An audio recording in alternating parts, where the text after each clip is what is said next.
Und weil der Mensch ein Mensch ist, drum braucht er was zum Essen, bitte sehr.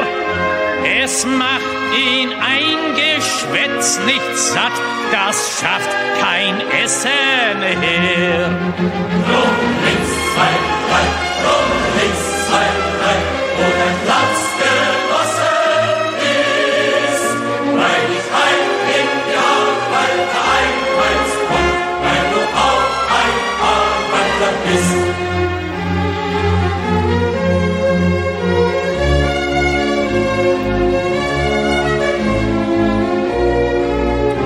Und weil der Mensch ein Mensch ist, drum hat der Stiefel im Gesicht nicht gern.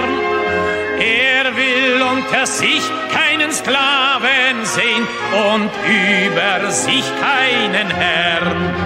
Drum links 2, 3, drum links 2, 3, wo dein Platz genossen ist, weil ich heim in die Arbeiter einweist und weil du auch ein Arbeiter bist.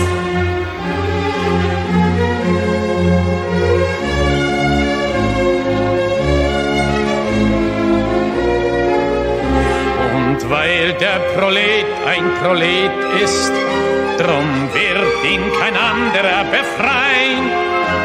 Es kann die Befreiung der Arbeiter nur das Werk der Arbeiter sein. Drum links 2, 3, drum links 2, 3, wo dein Platz genossen ist, weil ich heim in die Arbeiter einweist und weil du auch ein Arbeiter bist.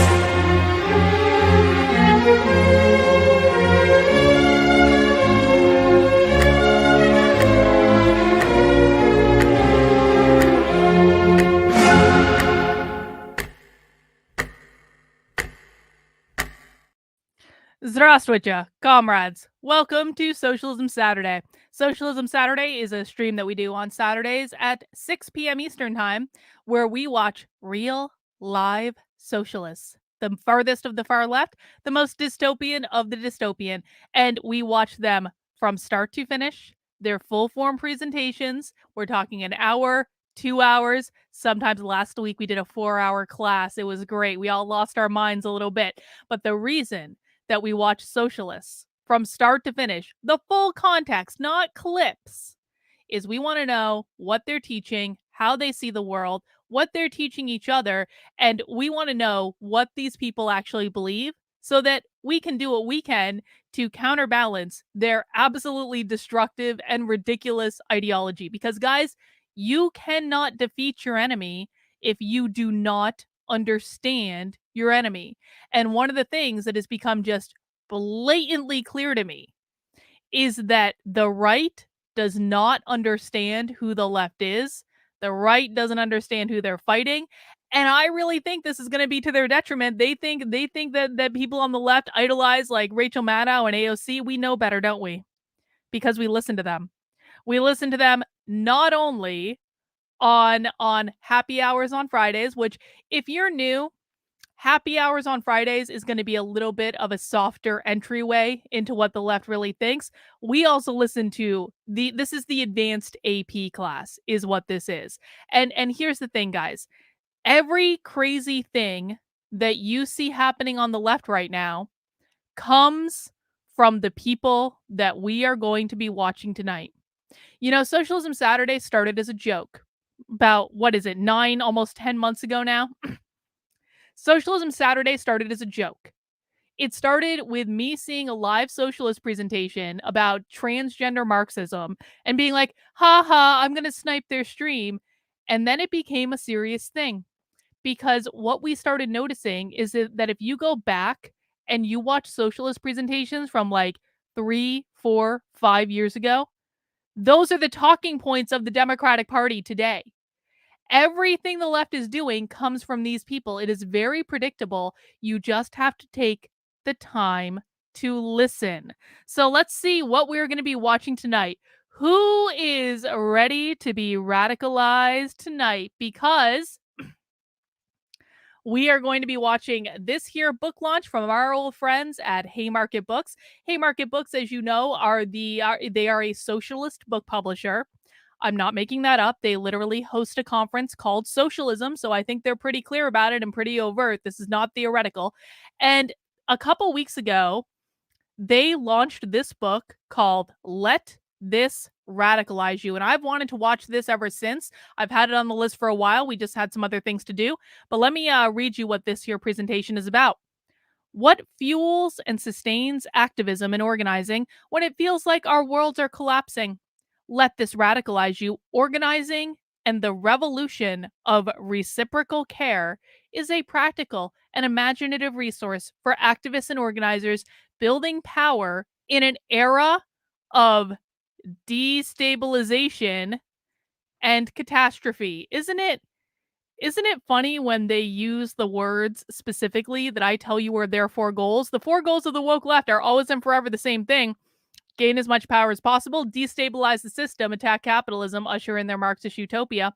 I just love it when they use the words so that you guys can see that I'm not just making that up. That actually does come from somewhere. Longtime organizers and movement educators, Miriam and Kelly, examine some of the political lessons of the COVID-19 pandemic, including the convergence of mass protests and mass formations of mutual aid, and consider what this confluence of power can teach us about a future that will require mass acts of care because they want to get rid of the nuclear family and they want to make care the public responsibility. Rescue and defense in the face of both state violence and environmental disaster. So that is what we have on the docket here today, guys. We'll see how much we are all radicalized at the end of this presentation. Of course, you know there are a couple orders of business that we need to take care of before we get started. Number 1, as always, please make sure you are subscribed to my Substack, carlin.substack.com, Karlyn, not like George Carlin, spelled way differently. You can find the link in the description below on whatever platform you are watching on or in whatever bio, or you can find the link from somewhere. It's now scrolling across the bottom of the screen for you. But I published an article earlier today because, you know, I'm owed some $2 tips. Only, listen, guys, the Carlin is right tip jar is only if you're wrong and I'm right. It's not just like you don't have to pay me just every time I'm right, which I think ends up saving people a lot of money. But I told you guys a couple of months ago, I did this whole rant on my channel where I said, where I was talking about homeschooling and I was talking about how you have to pull your kids out of public schools because your public schools are going to trans your kids if you don't pull them out of it. And I did this whole rant about, I know homeschooling seems like it's inconvenient.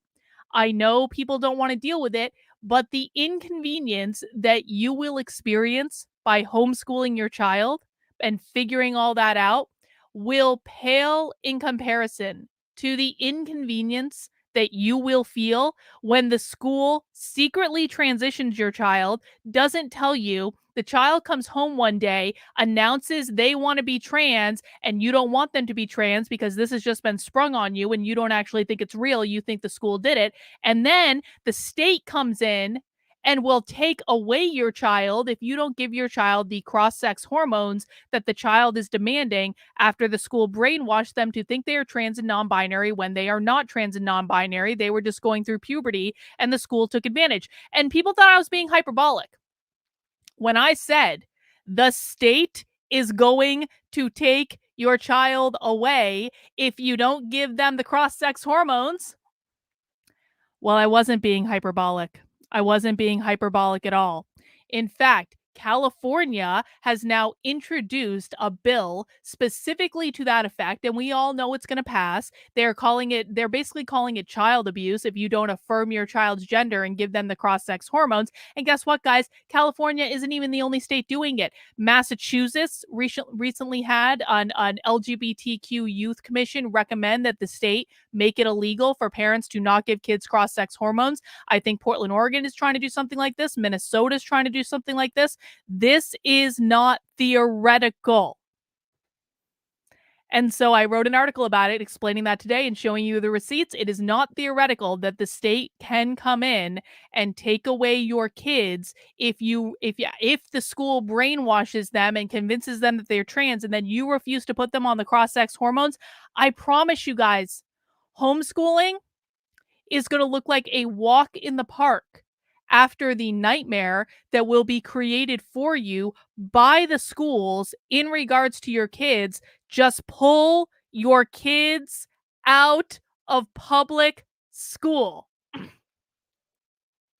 If you have kids, it is the only responsible thing to do. It is the very best way to tell them you love them because you're not going to send them to a brainwashing academy for 6 to 8 hours a day. You can find out more information on my Substack along with this article that I wrote the other night. And a lot of people are actually really liking this one. I'm getting some great feedback to it.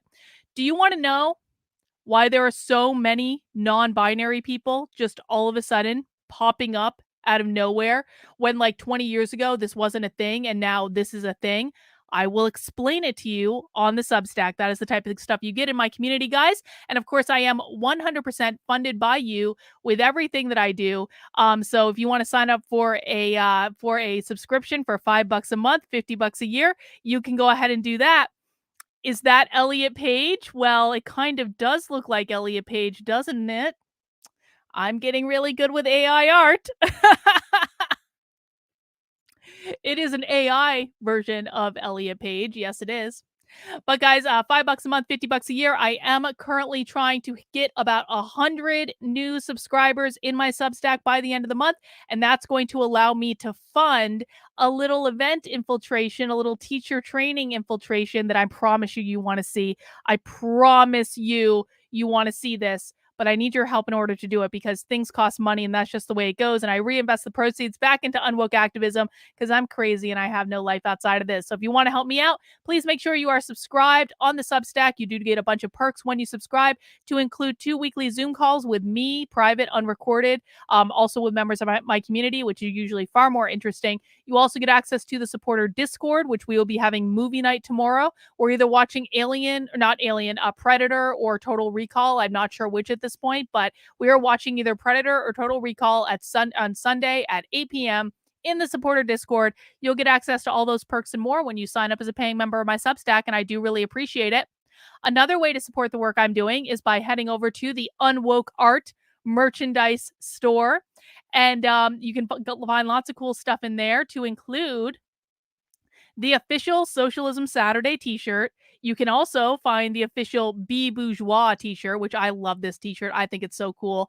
And so you can find that in the Unwoke Art store. Lots of other stuff you can poke around with as well, including, of course, the Golden Trump. Here for a little while longer. I'm keeping it through Father's Day, but then it's going to go away. So this might be your last chance to get the Golden Trump if you have not gotten it already. You can find all that and more in the Unwoke Art store, which is at unwokeart.com. Link in the description below if you need that. And, of course, we have some bingo for tonight. So let's get the bingo cards out there. If you want to follow along, you don't win anything by playing bingo. It's just for fun. I will drop this in the chat over on Rumble as well. I usually get such hate on Rumble during Socialism Saturday because people on Rumble, I'm sure some of the, so I have some people watching on Rumble.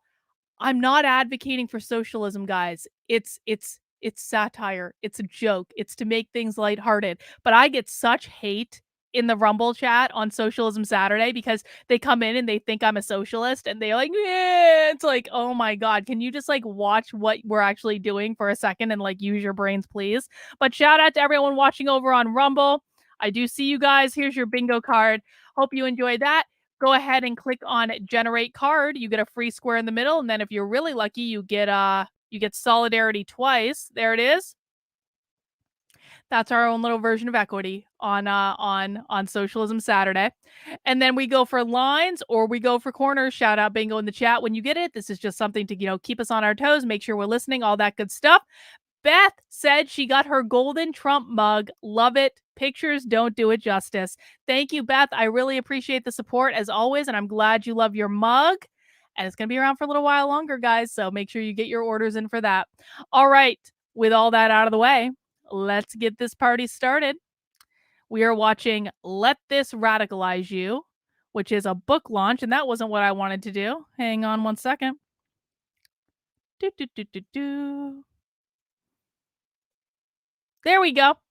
All right, guys, please make sure everyone has mounted that like button for me. Mounting the like button tells YouTube that you would like more friends to come and join us on this stream. You're not mounting the like button for the socialist. You're mounting the like button to celebrate that I'm showing you the socialist. Don't be a dick. It just takes a second. Come on. Let's get this party started, guys. Right strike or anything, so let's just fast forward a little bit until they actually get to the presentation part. There we go.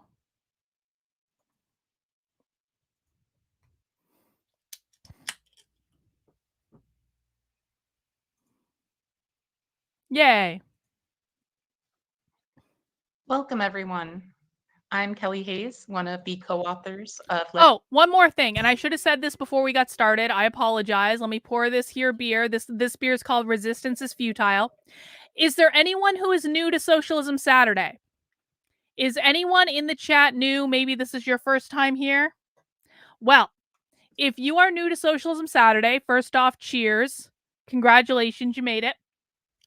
But more importantly, if you are new to watching socialism, what you need to know is that if you don't understand what they're saying, it's not your fault. You're not stupid. You're not missing something. Socialists speak a different language. They speak in code. We will do our best to try to decipher it for you. If you have any questions, please make sure you chat them in and let us know, and we will do our best to answer them.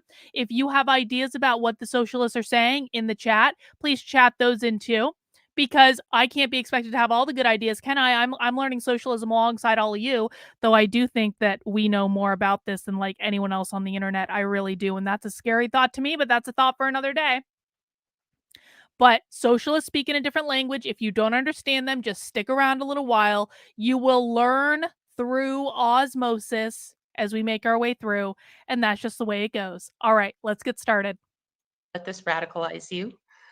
We wanted to kick things off with some gratitude, because we are really just overflowing with gratitude in this moment. More than we have time to address here, but Doesn't I'm she going to look give it a grateful shot. and overflowing with gratitude? I first want to say how thankful I am for my co-author and dear friend, Miriam Kaba, who had an idea for a zine that kind of got away from us and became a book. So I want to say something specifically about this word zine. If you hear someone calling something a zine is basically like a piece of propaganda. That's how they use it. This is the only group I have heard using the term zine. And so if someone's talking about creating a zine, you can... Now, I know zines used to be a thing back in the 90s. I remember it. Like I wanted to be a magazine journalism like major when I was in college because I wanted to make zines and stuff like that. But I'm telling you that now the only people that I've heard using the term zine are socialists. Like, and I pay attention to the language of all the different political groups. It's basically like a propaganda, like magazine or comic or things like that. And so that's what that means when they're using the word zine. And if you hear someone use it, you're probably talking to a socialist. It's Z-I-N-E, zine, like magazine, but it's short. It's short for like magazine. I also want to shout out my collective, Lifted Voices. I think a bunch of you are watching tonight, and I love you all so much. And I have learned so much from and with you all. I love you dearly. I want to thank Maya Shenwar for her amazing edits on this book as it was growing and finding its form. Working with Maya is one of the great joys of my life whenever she edits my work. I know anytime we're working together that we're going to turn out something special.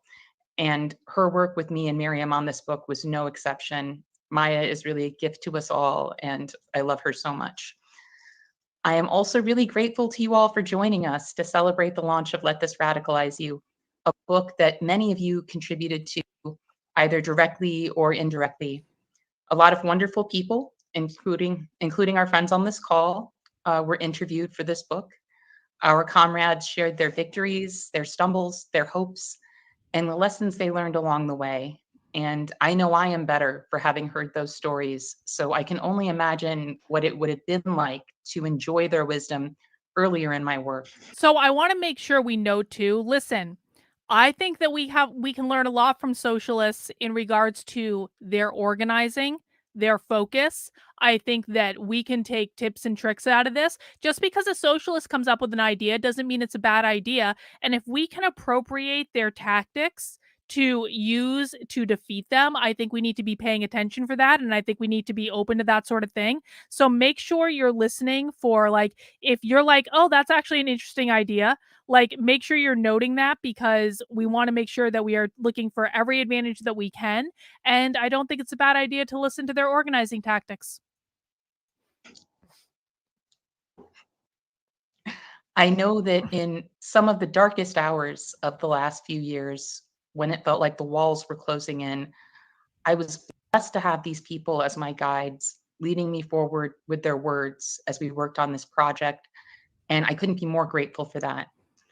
I also want to thank everyone who contributed to this book by organizing and fighting alongside us over the years. Hang on, there's a question in the chat. Is it just me, or is it mostly lefties that have sign language interpreters on all their televised events? Well, I don't think there's anything inherently wrong with having a sign language interpreter, I'll say that. But I will say that lefties tend to be a little bit more sensitive to being ableist and making things inclusive for everyone. So having a sign language interpreter is not a bad thing. It's actually probably a really good thing to help people who need a sign language interpreter. But the reason you tend to see it more at lefty events is because, like, ableism is a real thing. It's like disability studies. They want to remember, their whole thing is equity, leveling the playing field. And so, of course, they're going to have a sign language interpreter. The dedication at the front of this book reads, "This book is dedicated to the people we have marched, wept, laughed, and planned alongside. Everything worthwhile is done with other people." If you're among those people we have marched, wept, laughed, and planned alongside, then you are part of this book. And I hope you feel honored by its creation and by whatever good it does in the world, because without you all, we would have no stories to tell and no lessons to share about how to do this work. We would just be people with a lot of opinions, ideas, and frustrations. Friendship and camaraderie and shared struggle have made all of the best things in my life possible, including this book. And I want to thank you all for that. Also, a big shout out to everyone who pre-ordered and everyone who is buying the book this week. The reason we have been so focused on these early sales is that our early momentum is going to determine how widely available this book is.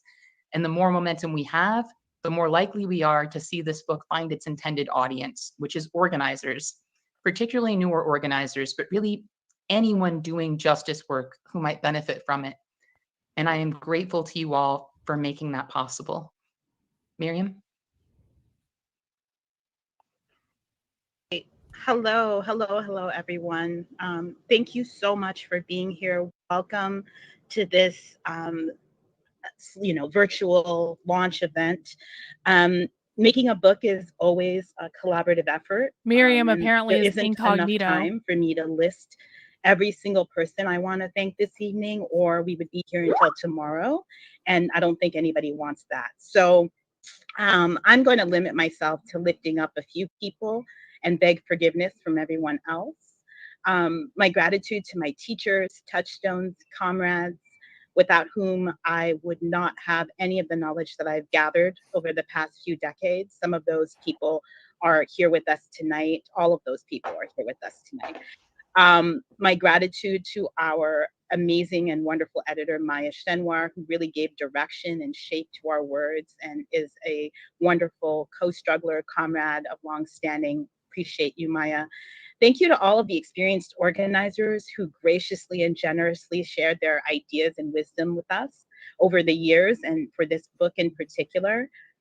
Thank you to Harsha Walia for writing the afterword for this book.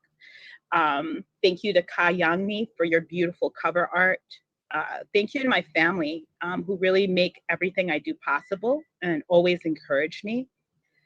My gratitude to Haymarket Books and to the entire team there, who are really the best partners. Really appreciate you. I want to thank those who read parts of this book all the way through and offered invaluable feedback along the way. I want to thank all the people who read the book and then shared your generous blurbs and endorsements with us. We really, really appreciate it. I want to call out Rachel Zafer, Ursula Roca Wolf, Sayari Rafai, Lulu and Devika and Max, and others who worked on the resources that we created to complement this book. And there are many resources, and we are really excited to share them with you. Thanks to my friends and collaborators at Project NIA, at Interrupting Criminalization, and Survived and Punished for your patience, support, and inspiration, and for holding a lot of the work while I was doing this other work. And I'm going to end with my profound gratitude for Kelly, who is one of the most treasured thought partners I've had, who is one of my best comrades, and most especially one of my really trusted and beloved friends. It really was a joy to collaborate with you on this book. Really, Let This Radicalize You, for me, is a book that I wish I had when I was early in my activism and organizing. And that's really what we set out to create. It's a book that I will share with the newer and younger organizers who reach out to me with questions. Hang on, we got a super chat from Nate of the South. Opening with a humility and gratitude section reminds me of the best parts of church. I mean, I don't hate gratitude at the beginning. I really don't. I think it's interesting. I mean, here's the thing about, and I said this in regards to like when I went to that socialist conference too.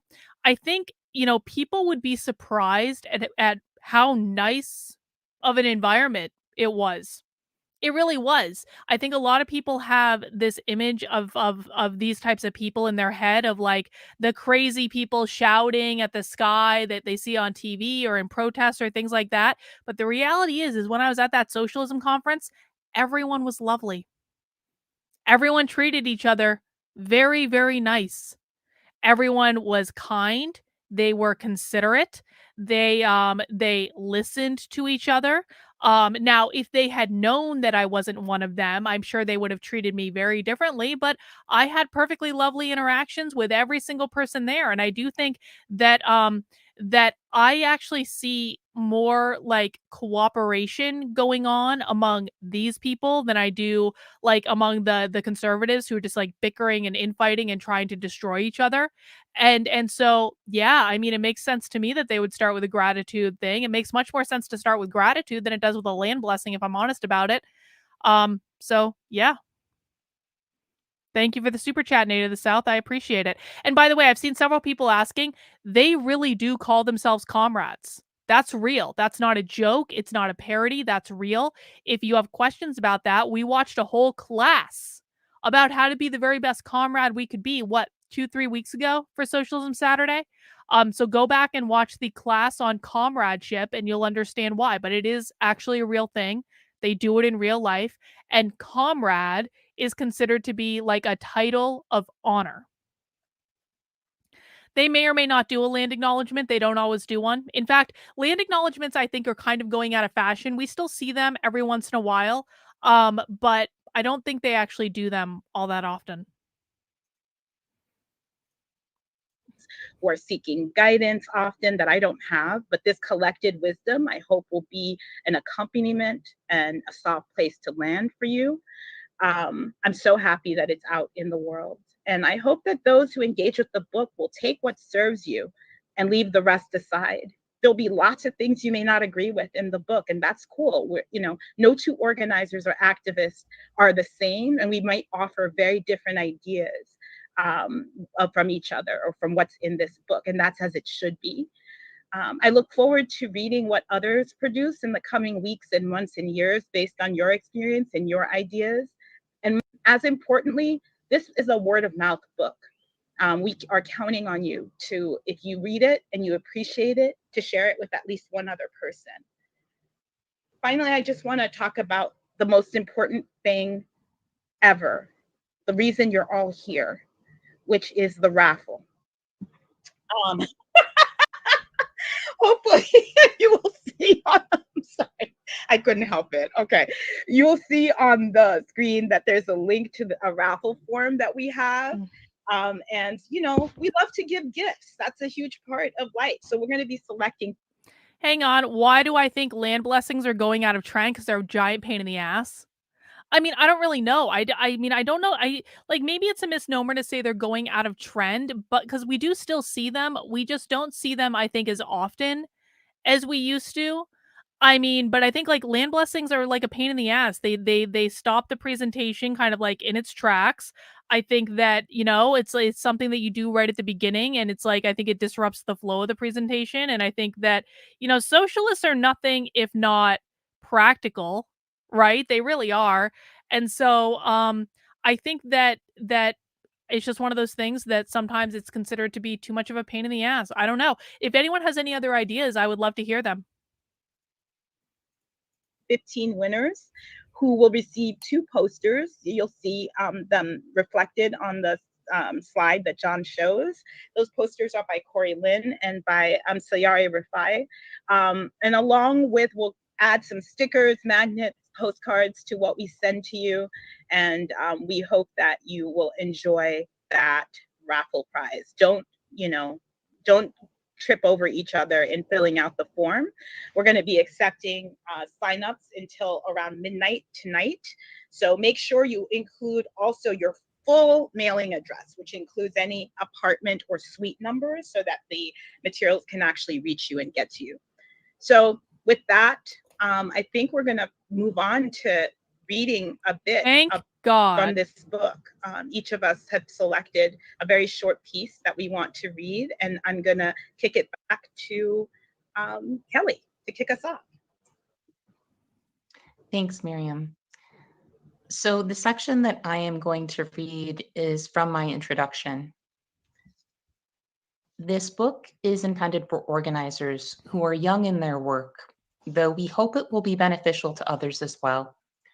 And thinking about what to include in a book for people who are newer to movement work, I thought about how I had learned and grown as an organizer and what had been most helpful to me. One answer seemed particularly relevant: long talks with mentors on the way home from protests. When Miriam and I first began co-organizing events together, we lived in the same part of Chicago. So after a long night of marching, so many socialists are from Chicago. It's a weird thing. I don't know why Chicago is like, even Haymarket Books is located in Chicago. I don't know why. Does anyone have insight into why Chicago seems to be like a mecca for socialists? I mean, I know that, you go back in history, you have like the Rainbow Coalition was in Chicago, I think. And, that would be in like, I think the Black Panthers were there. Like a lot of places come out of Chicago. I don't get it. No, I don't think they're going to read the entire book. This is only an hour and a half long, so I doubt that. or rallying outside police headquarters, we would often wind up in the same car on the way home. Sometimes Miriam would be driving, but she would always be talking. She would talk about the action and its relationship to the moment. She would share histories and personal anecdotes, ask questions and recommend books. Oh, We hi, would not always Farron. agree. Interesting seeing you here. I was unexpected. Well, you know what? Listen, I've had people that I've had disagreements with come on to Socialism Saturday before. We welcome them, whatever. Farron, so Solinsky is from Chicago. Is that what the deal is? That makes actually a ton of sense. Okay.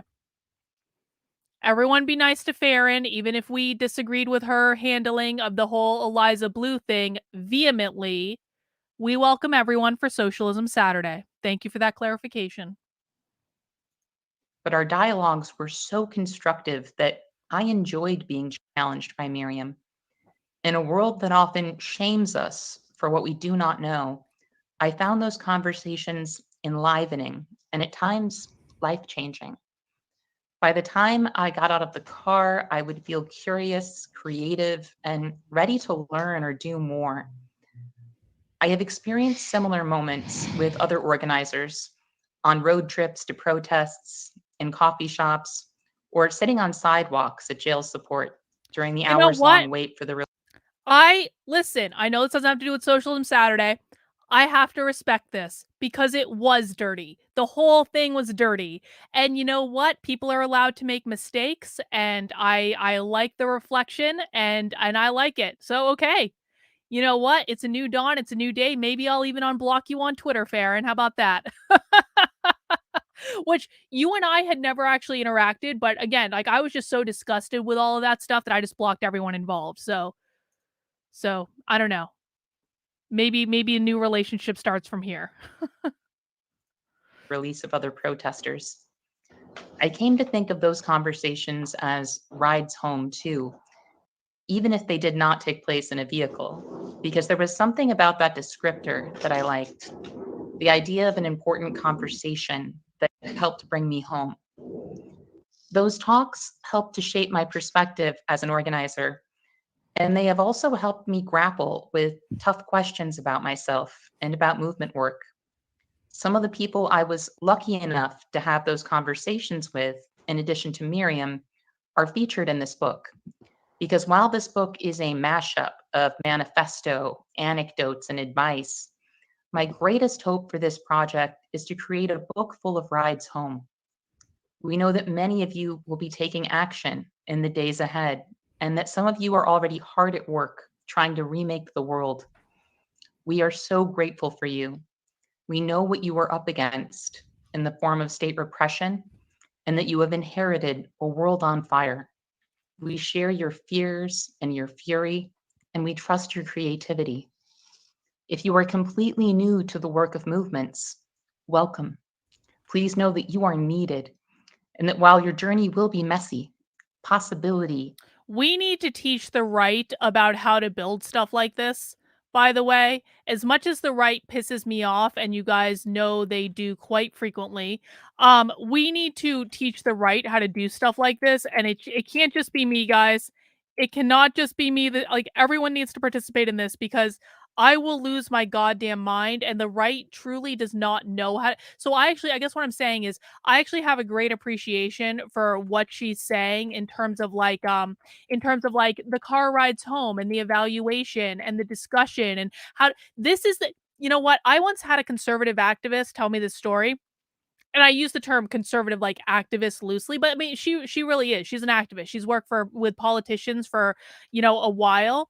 And I'm just trying to get logged into Twitter to actually unblock Farron, to be honest. That's what I'm doing. But had this conversation with this conservative activist one time, and basically what she told me, she was running this campaign for this like Republican that, maybe could have won in for like a congressional seat or something.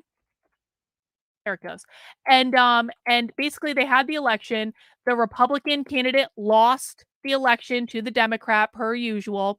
And the Republican campaign team went out for pizza that night, like pizza and beer to like blow off steam and like, get it all out of their systems and whatever. And they kind of just like shot the shit and were just like hanging out and whatever.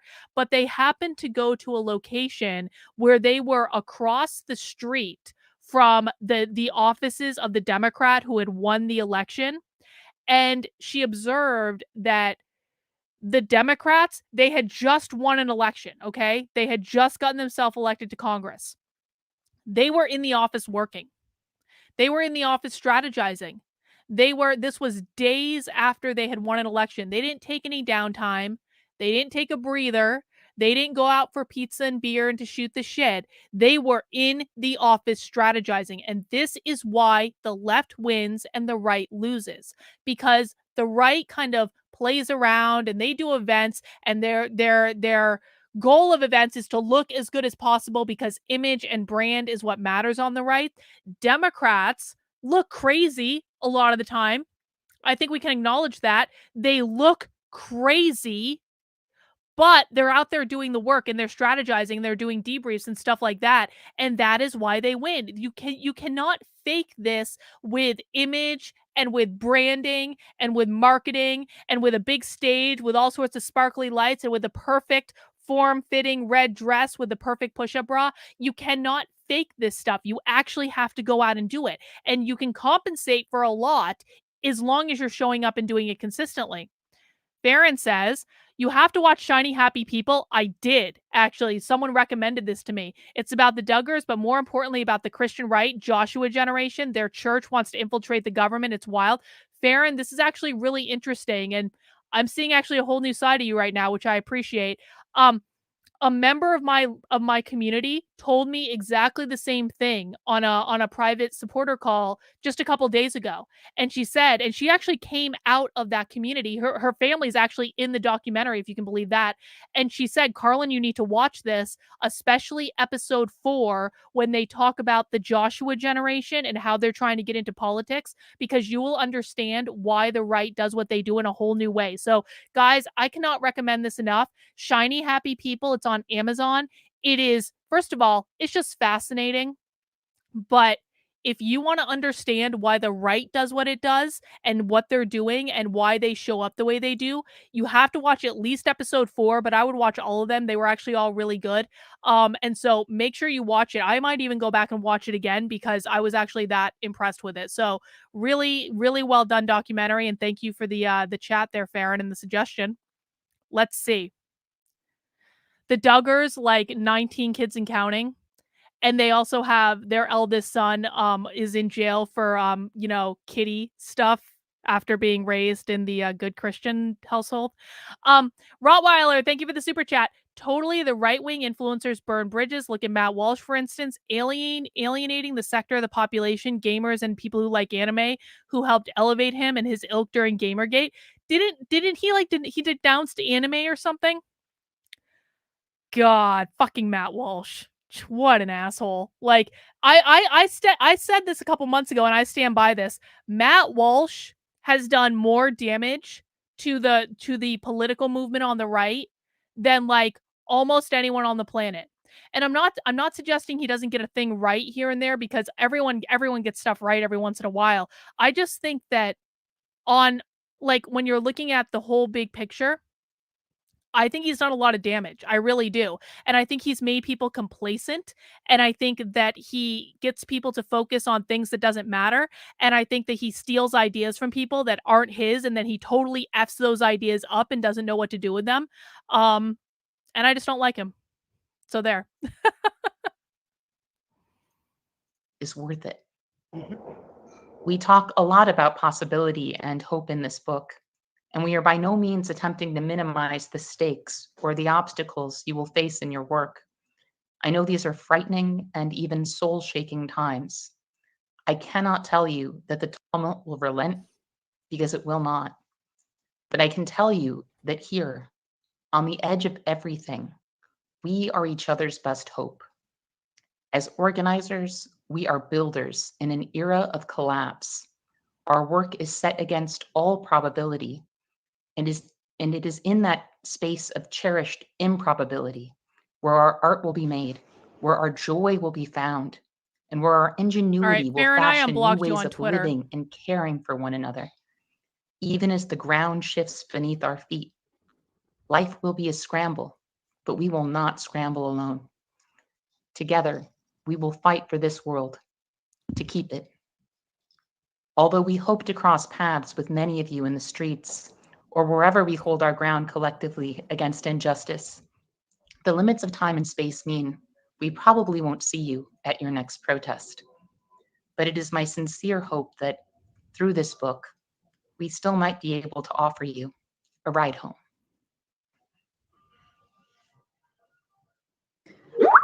Thank you so, so much, Kelly.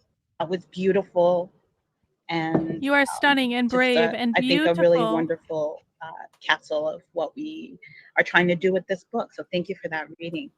For those of you who have a copy of the book, I'm going to read from my conclusion on page 229, starting there. An important thing to do when injustices compound is to resist numbness. In order for change and transformation to occur, we must refuse the current order of the world. What does this mean? Hang on. I want everyone to pay attention to what this person is saying, because it's going to sound, based on how she's reading it and her tone, that she's giving fluffy, flowery advice that doesn't have any basis in reality. But this is another complaint I have about the right, because the right thinks that, like, they treat these things, you know, I mean, I've written about this stuff before, and I write about a lot of different topics, but like I get shit on so much by the right for like talking about stuff like this, like how hard it is and what it does to you, and you know, how to handle like the ups and downs of it. And you know, I get so much shit for talking about spirituality and how like everything happens for a reason, and how like you can utilize everything to your best advantage and things like that. But this stuff is actually really important to talk about, because this activism is hard. And even if you aren't like an activist like me, where I do this basically full time now, but like even if you're just like you know, you're interested in making a difference and changing things, and maybe you only have 1 or 2 hours a week where you can do something, that still is going to get to you. You know, we were talking about this. I had a call earlier with some members of my community, and you know, like we were talking about this does take an emotional toll on you. And I think that one of the reasons that the right is kind of complacent about a lot of this stuff is because of the emotional toll that this is all taken. And I don't necessarily think that they do a good job of healing. I don't think they do a good job of like taking care of themselves, because I think it's just generally a topic that they don't think about all that often. And so I want everyone to listen to what she's about to say, because I think that she's actually going to give us some good pointers. And I'm just going to rewind a couple moments so we can start at the beginning. In order for change and transformation to occur, we must refuse the current order of the world. What does this mean? It doesn't mean repeating the buzz phrase, "This is not normal." It means active refusal to become numb to the horror. The renowned poet, writer, and activist Dion Brand warns, "If I am peaceful in this discomfort, is not peace, is getting used to harm." Of course, turning away from the news, quote unquote, intermittently is essential for one's well-being. True. The people I most admire, Why like we knit. organizer Ella Baker, remind us that the tribe increases, the struggle is eternal, somebody else carries on. These touchstones are also honest about their disappointments and doubts. They don't wake up every day feeling prepared to confront oppression or looking forward to struggle. Many days I'm annoyed as hell at my fellow human beings and express this to anyone within the sound of one of my rants. Some days I want to ignore what's happening in the world, stay in bed and watch the Hallmark Channel. So I do.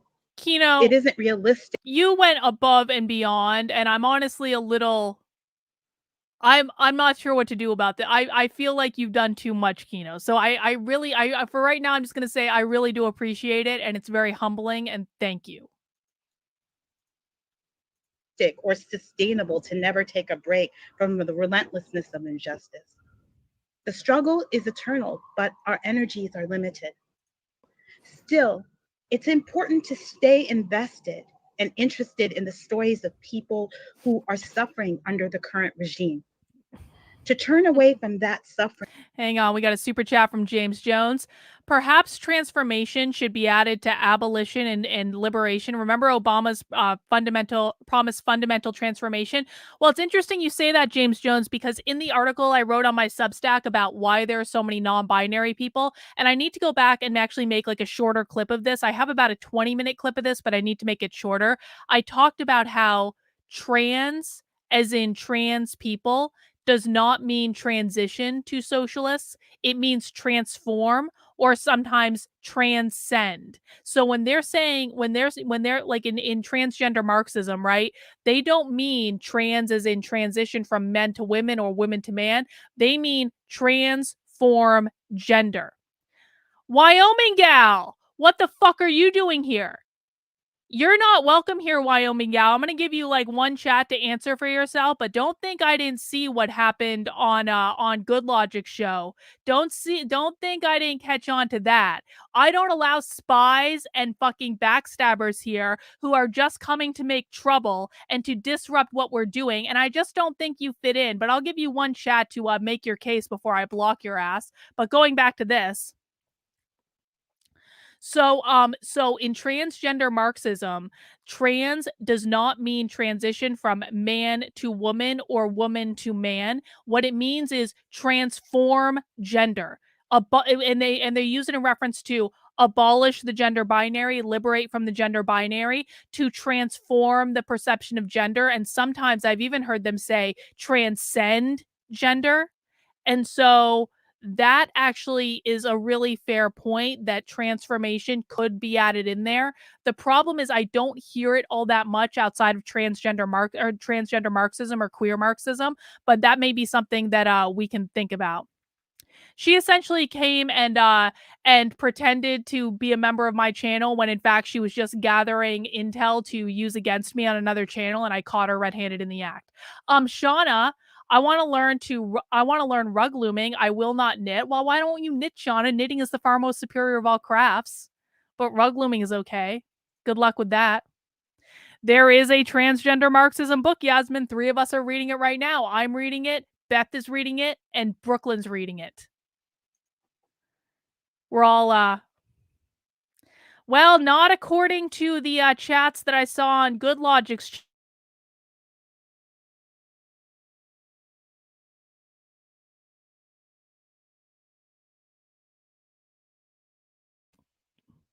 Hello, hello, can you hear me? It just said my mic was unplugged.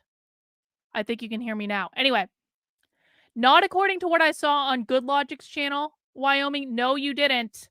No, no, no, no, no. No, you didn't. You really didn't. You really didn't. Can you guys hear me now? It said the mic was unplugged, but I think it's back. Hear you. Excellent. Who knows what happened there? All right, let's keep going. I'm not going to continue arguing with Wyoming Gal in the chat, but I don't look kindly upon people who do that type of shit. Right, it's tacit complicity with the current systems of violence. It is getting used to harm. Once again, here we can learn from Desmond Tutu, who said, when we look squarely at injustice and get involved, we actually feel less pain, not more, because we overcome the gnawing guilt and despair that festers under our numbness. We clean the wound, our own and others, and it can finally heal. So how will you lessen suffering where you are? There are times when I feel overwhelmed about what to do, where to start. The problems seem so big and so intractable. In those times, I ask myself a set of questions that serve as guideposts and help to ground me. What resources exist that I can better educate myself? Who's already doing work around this injustice? That's Do I have the capacity to offer concrete support and help to them? How can I be constructive? I shared these questions on Twitter a few years ago, and it is still my pinned tweet. It's very confusing. I've heard from others that they find them helpful. You are not needed everywhere, but we are all needed somewhere. It's important to find your somewhere and plant yourself there. There are other things you can do. There are other things you can do as you answer the question of how you will lessen suffering today. The first step is to refuse to accept that nothing can be done and that nothing will or can change. Don't be cynical. Sincerity is a virtue. I'm a fan of uncynical people who don't justify their inaction by suggesting that nothing will change. If you are faltering at internalizing the fact that change is constant, find others to remind you. In fact, everything is changing all of the time. We must remember the teachings of visionary world builder Octavia Butler, who wrote in Parable of the Sower, all that you touch, you change. All that you change changes you. The only lasting truth is change. So how do we make change happen? You as an individual are only a tiny pebble in a vast sea. You can personally make ripples, but it takes collective action to make waves. It may be unfashionable or too earnest to say, but the reality is that each of us bringing our pebbles to the lake and throwing them in is what it takes to make change. This is true. I think the image of an endless line of us throwing our pebbles into the lake is beautiful. This is true. A necessary act taken together. Of course, collective action is not the well, the right now, like And let me know if you think your perception is different, and anyone can answer this. I'd be interested in Farron's take specifically, just because she's been kind of embedded in this. The right now is just cruel to people.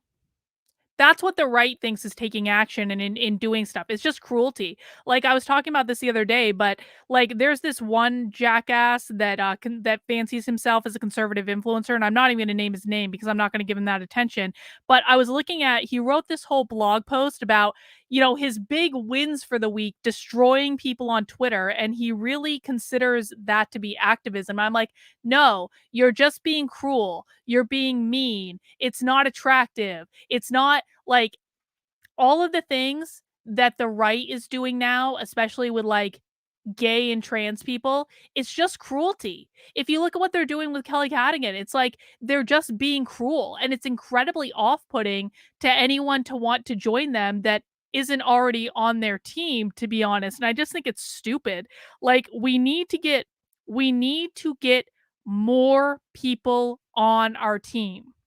We don't need less people on our team. We need more people on our team. And I think this is a time when we have the ability to reach out and appeal to a lot of disaffected people on the left who think what's happening is total and complete bullshit, but it almost feels like the right just makes it impossible because with how the right's behaving, with just like their cruelty towards other people, it doesn't look like it's an appealing team to be on. Like, I don't want to be on the right. I don't even want to be associated with the right. And it's like, it's really hard to get people to walk away from the left and to wake up to what the left is doing if they're looking at the right and the right is actually behaving at least as bad, but in some cases actually even worse than the left is doing. It's crazy. Cruelty doesn't accomplish anything. And I know I can be a bitch. Trust me. I am very well aware that I can be a bitch. I can be like, I have a big mouth. I will insult people. I will tell people exactly what I think of them because I have been pushed to the very limits of my sanity by the goddamn right. And, and so I'm not unaware that I can be just as mouthy as anyone else, but I also think there's a time and a place for being mouthy, and there's a time and a place to kind of like step back and try to win more flies with honey than with vinegar. And you have to know the time and the place for both. And I do think that our number one job has got to be waking up more people from the left. We do not win unless we wake up more people on the left. And there are way more useful idiots on the left than there are true believers. There are far more useful idiots, people that are just going along with this because they think it's what they need to do to be a good person. They've been deceived, they've been lied to, they've been focused on other things. And it's like, you know, I well, Gays Against Groomers is a shill organization that is taking money away from actual activists. This is what I'm talking about. The right defends the worst. Jamie Mitchell is a psycho. She is a psycho that has raised probably over $1 million for her organization that does no real activism. So yeah, I will absolutely call out the bad apples among the bunch because there are a limited amount of resources to go around. And when you guys are funding psycho grifters because of their name and their brand and their image, like James O'Keefe, cough, cough, James O'Keefe, you lose. You don't make it easy to want to work with you guys. You really don't. I'm sorry. But I think you kind of made my point on that one, didn't you? Shauna, thank you for the super chat. Also, we're in a recession, so the right needs to focus their message on community building instead of being nasty for no reason. I 100% agree. It's like there is the opportunity to build something, but with no forward-looking vision, and you're just being cruel to people all the time and infighting.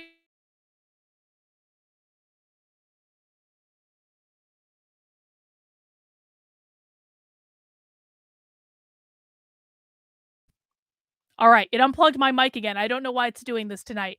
But we aren't even talking about Trump versus the Trump people versus the DeSantis people. That's like a whole other fresh hell that we're going to be living in for the next year. I just don't know why people can't get it together. I really don't. Anyway. Only ingredient to make transformative change. We also need sound strategy and resources. And we need radical imagination. Radical imagination is essential to organizing and also important to me because the horizon that I am working toward is a world I have never seen. A world without I don't know why their sound policing, went out. imprisonment, or surveillance. Consequential societal changes. What the hell just happened? God, this is being...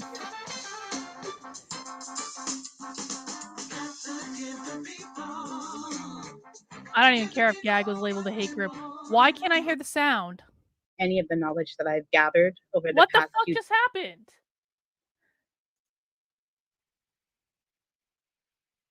It is the feds. Hang on, let me disconnect this and then get reconnected maybe.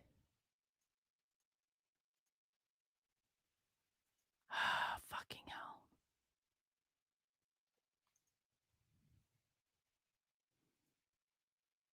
Oh, that's why. Why? I think I'm back. All right. I think I'm back. It connected to my husband's AirPods is what happened. All right. Taken together. That sounds still not... Of course, collective action is not the... Invite our guests.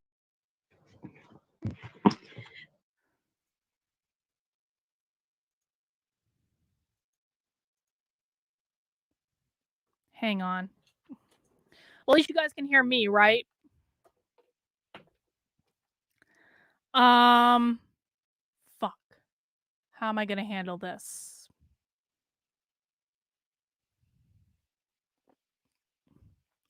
Let me do this.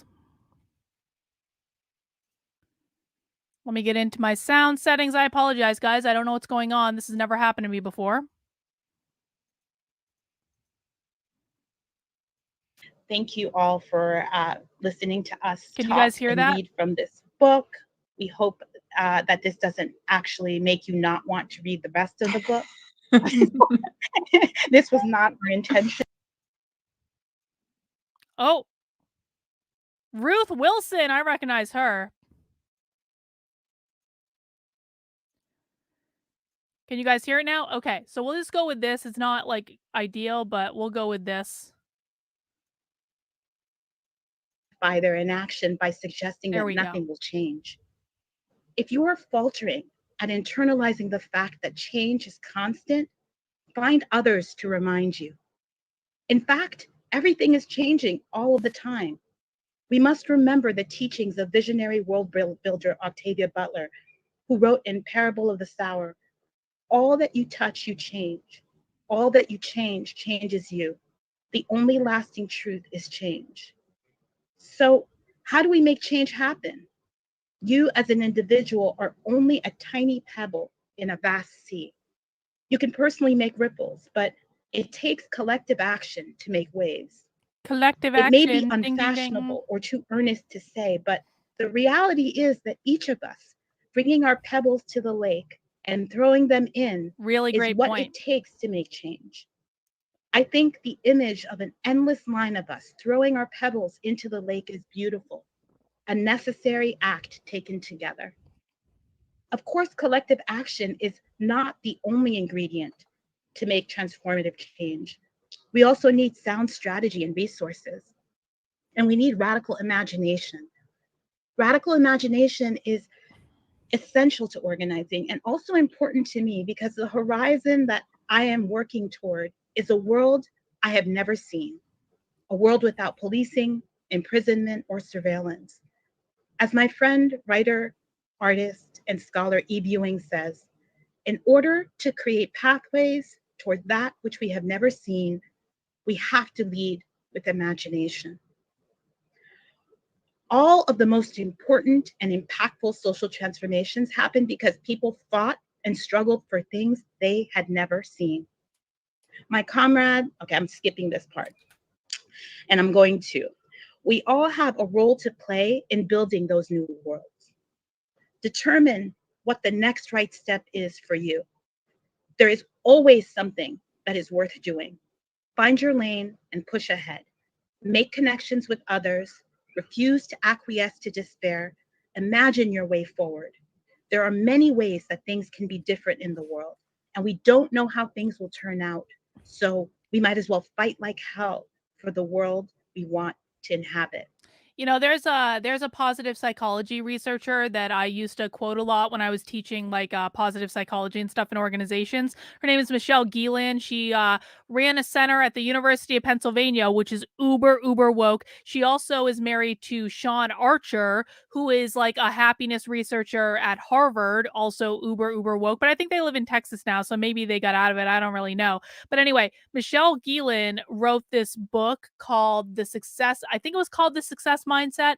But it was actually a really good book. And what she found through her research at Harvard is that success in pretty much any area of your life, but she specifically equated it to the work environment, which is how I read it. Success in pretty much any area requires three things. One is like basically an optimistic outlook, is to say that like success is possible and my actions matter in the face of a challenge. Number two is perceiving stress as a positive thing rather than as a negative thing. And number three is actually different. It's different than the other two, which is your propensity to help others. And fun fact, if you go out of your way just to be a good person, to help other people at your job, you are like 60% more likely to get promoted within a year.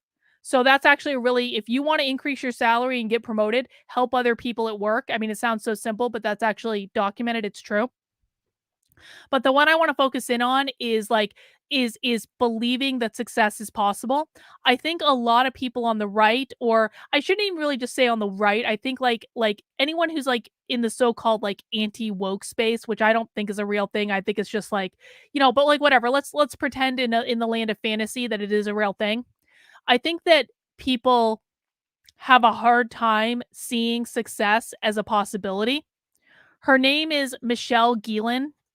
I'll write the name, and I believe the book is called The Success Mindset. Michelle Geelan. You can look her up on Amazon. There it is. The one I want to focus in on for our purposes here, though, is that, and this again sounds really simple, but in order to be successful at a thing, you need to be able to see that your success is a possibility.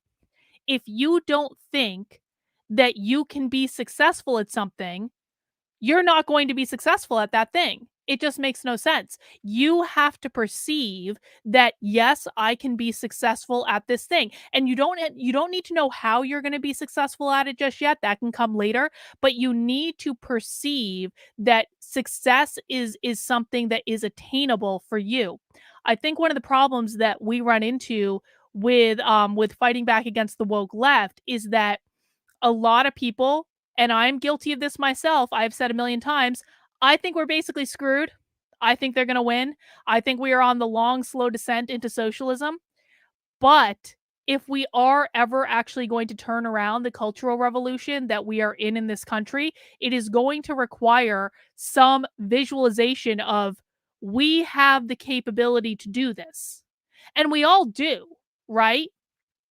We all do. If everyone that was against all of this woke bullshit stood up right now and said, no, we're not doing this anymore, then all of this would be over in an instant, because most people are against it. They really are. The problem is that most people are also cowards and they won't stand up and do that, right? And so my point is that we have to start believing that there is some success here, and maybe we even go for smaller successes. Like, I would really like to get people focused on the schools. That would be my ideal of success.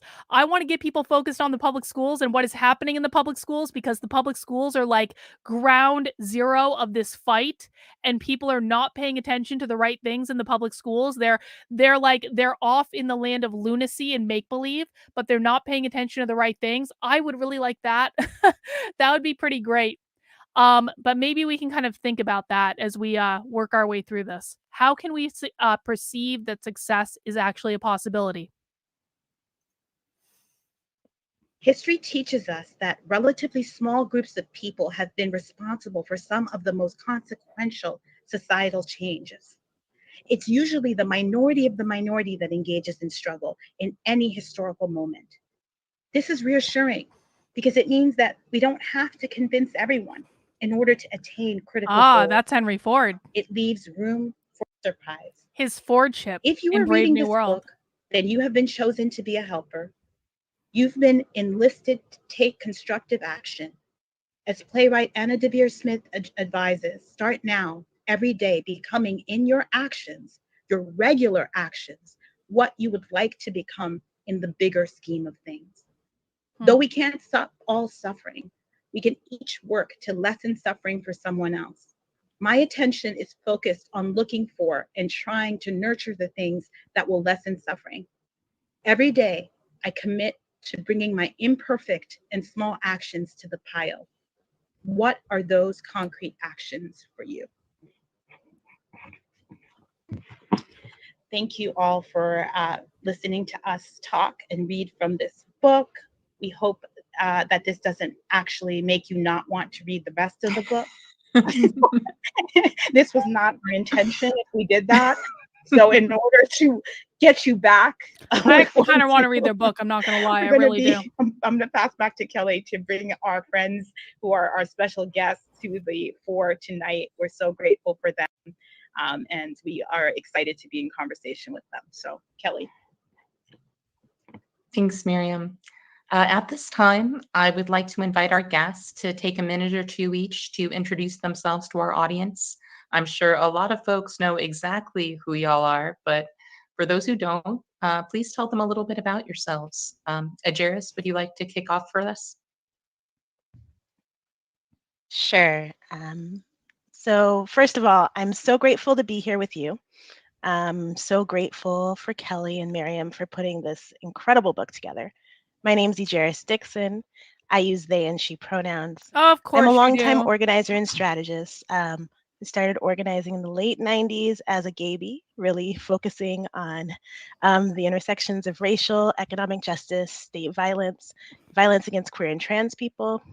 I'm the executive director of a group called Vision Change Win, which really focuses on. I feel like we've seen her before, and I don't know where. So if anyone has any ideas, that would be great. Nate of the South, you should make a clip of just your career success advice. Great entry point to the rest of your work, I guess. I mean, I don't know. I guess I every once in a while will post clips. I definitely have a clip about like what to do if you want to get married, which is don't do online dating. Online dating is the devil, and you will only meet crazy people when you're online dating. I talk about it every once in a while. I have a clip prepared about like management strategy and stuff like that. You're probably not wrong. I just don't know if people are actually that interested in that stuff that I do on YouTube. I've never found those clips perform very well. And so I tend not to do them just because people don't watch them when I do them. And so, I kind of assume that it's something that people aren't interested in, to be honest, though I can pontificate about all this stuff, midstream, I guess. Thank you for the super chat, Nate of the South. I appreciate it. Centering Black, queer, and trans communities, and also supporting organizations around the intersections of community organizing, safety and security, and organizational development. I'm also the principal of Ijeri Labs, which is at the intersection of strategy and political education around addressing and contending with fascism and building transformative futures. I'm the co-editor of a book. She has a center around educating people about political activism. Wouldn't it be nice if we had more of those in our space? Called Beyond Survival, Strategies and Stories for the Transformative Justice Movements. I am an organizing, fascism, transformative justice, and abolition geek, and I'm a big fan of everybody here. Transformative justice. There it is again. I haven't heard of that term before, but maybe this is one of their Would you like to newbies. share? Good afternoon, good evening, everybody. I'm Ruthie Wilson-Gilmore. I am thrilled to be here. Thank you, Mariam and Kelly, and everybody who worked with you and with us to make this fantastic book possible. I am a fan of everybody here. This is quite a fan situation I believe that we're in, and that's a good thing, not a bad thing. Though we don't have to love the people we struggle with, it's really nice when we do. We don't have to admire the people that we work with. It's really nice when we do. My day job is I'm a professor. I teach at the City University of New York. Wait, this is a great question, and so I have to answer it because it's actually really, really easy. Go Fly a Kite says, Doc, have you done any tips on how to infiltrate your company's DEI team? I'm feeling called to action, and soon I'll be off probation at the new job. It's really easy. Ask to be on the team. Just ask to be put on the team. And find out what's and if they tell you, and usually if you ask to be put on the team, they'll usually say yes because it's usually like an informal committee and they're just looking for people to volunteer. But if they say no, then you ask, okay, what's required to be on the team? It's honestly like one of the easiest things in the world. It's like, and actually I've had members of my community who do get onto the diverse. I actually had one member of my community one time who worked for like a major governmental organization and she actually got herself, this is like a huge government organization. We're talking like hundreds of thousands of people. And she actually got herself put in charge of doing the entire diversity program. And it was like, she got to basically bring in whatever trainer she wanted to. And it was all because she volunteered to do it. And it was like, okay, they're going to do diversity training anyway. So why not get yourself in a position where at least the diversity training that you choose isn't going to be woke as shit? Because a lot of diversity trainers out there, this is a dirty little secret. Everyone right now is so up in arms about like Cracker Barrel and Chick-fil-A and all that. Here is the secret though. Most diversity programs don't actually do anything. They are completely unimpactful. That's true. They're just there to say they're doing it, but they don't actually do anything.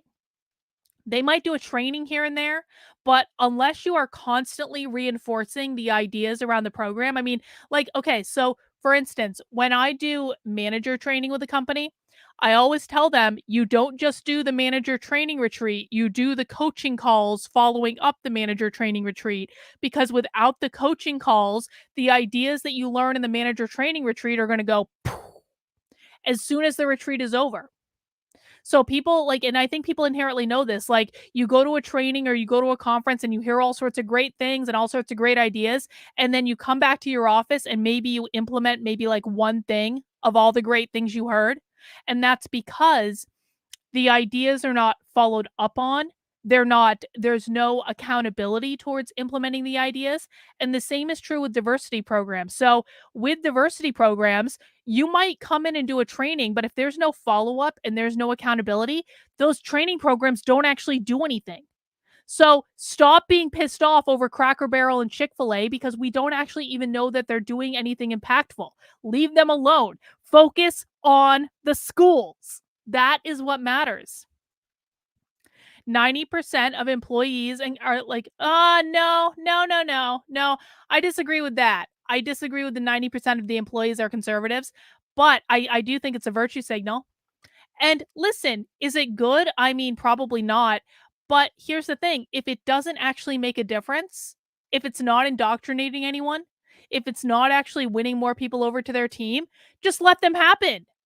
Let them waste their money. It's a complete waste of money. Who really cares? We need to be focusing our energy and attention on things that matter.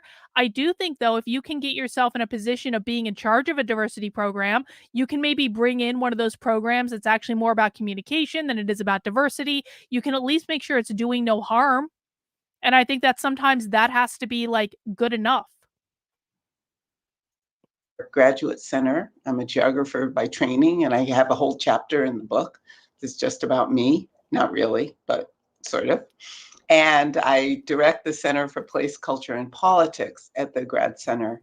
What else can I say? I've co-founded many organizations over the years, and I'm really deep into doing a whole lot of fairly new for me, meaning last 10 years work internationally with comrades kind of all around the Atlantic seaboard as well as the Indian Ocean.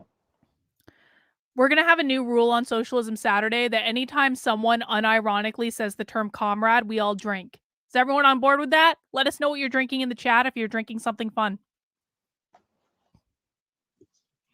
Ali, would you like to share?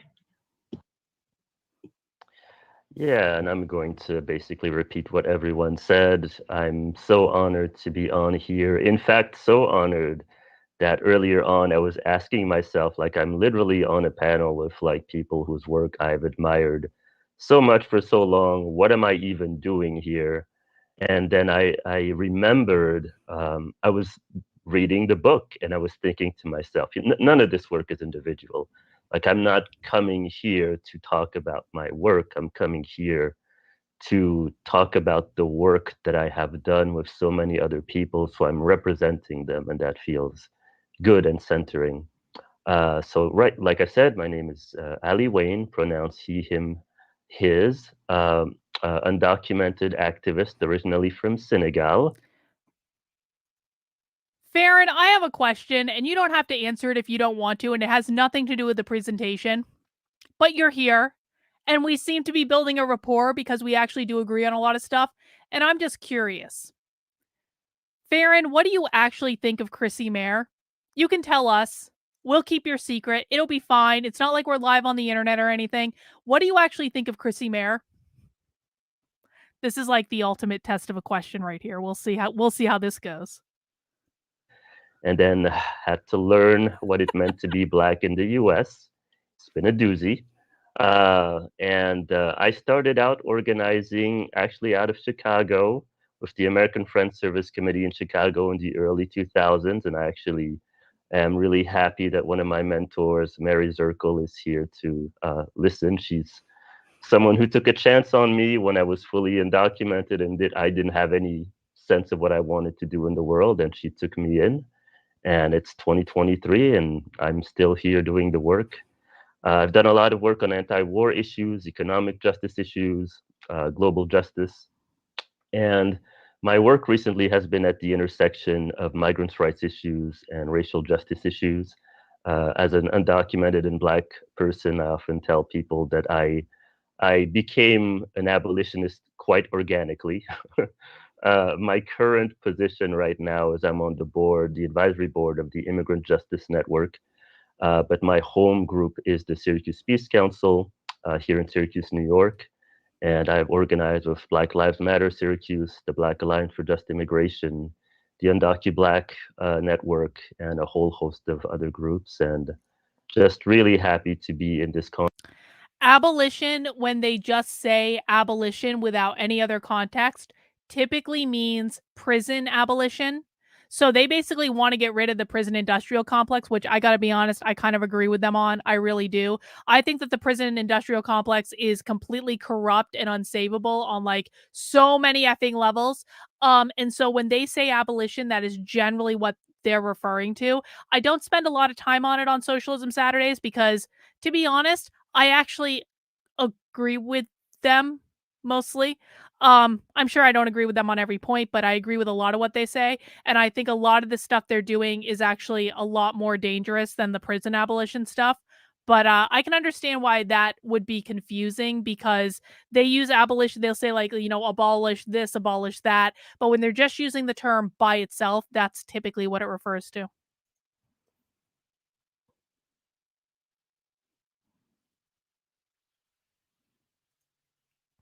conversation with people that I love, and I can't wait to promote this book. Like a lot of people said as I was reading the book. I would disagree with that assessment, Farron, but we can talk about that offline. Like, oh, well, that lesson took me like, I don't know. We don't have to agree either. It doesn't, or it's not critical or anything. 3 years or however long. And I'm just so excited that young activists are going to be able to just gain from that wisdom and hopefully be able to skip through all of the trial and error. So grateful to be here. Thank you all so much for that. So our opening question for this conversation is, if we're looking back on our current moment in 50 years, what is the story that we would tell about the state of our society and our social movements? Anyone feel free to jump in on that. This will be interesting. What do they believe the state of their social movement is? I'll jump. Is that all right? Okay. So, as you can imagine, I've been thinking about this a long time along with everybody Hello, else. Stephen. Welcome. And a few years ago, my friend, the great Naomi Murakawa, who's also an editor at Haymarket, as well as all the other things she does, threw me a challenge by giving a book, which I haven't turned into the press yet, a subtitle, Racial Capitalism and the Case for Abolition. And it's been something that I've been worrying over for almost 3 years. So here's where I'm at. And it's this: there's no struggle today that isn't shaped by expected or actual confrontation with the forces of organized violence. Whether we're talking about labor, housing, water, climate, healthcare, gender and sexuality, land use, migration, transportation, you name it. That is, insofar as all of these struggles within and against racial capitalism arise from or in resistance to organized abandonment, the adversarial capacity to sustain immiseration, the capacity to allocate benefits and resources at the margins, while principally presiding over the upward motion of money and wealth, requires the forces of organized violence to enforce ineligibility, to restrict access, and to seize resources. Really? The forces of organized violence, therefore, are facts as well as boots on the ground. So to get from here to Is she arguing in favor of organized violence, or is she saying their opposition will have organized violence? I'm unclear. Ruth Wilson Gilmore she has mastered the language of socialism. I'm pretty which means she speaks in like flowery terminology that can be not easy to follow, but I'm pretty sure, Kino, you're right. I'm pretty sure she just argued in favor of organized violence. But Philosophist says she's arguing in opposition to organized violence. Let's rewind and start again, and we're all gonna listen very carefully and try to figure out if I think she's arguing in favor of it, but I could be wrong because it was very flowery. But if she is arguing in favor of it, I want to know that. Seems pertinent.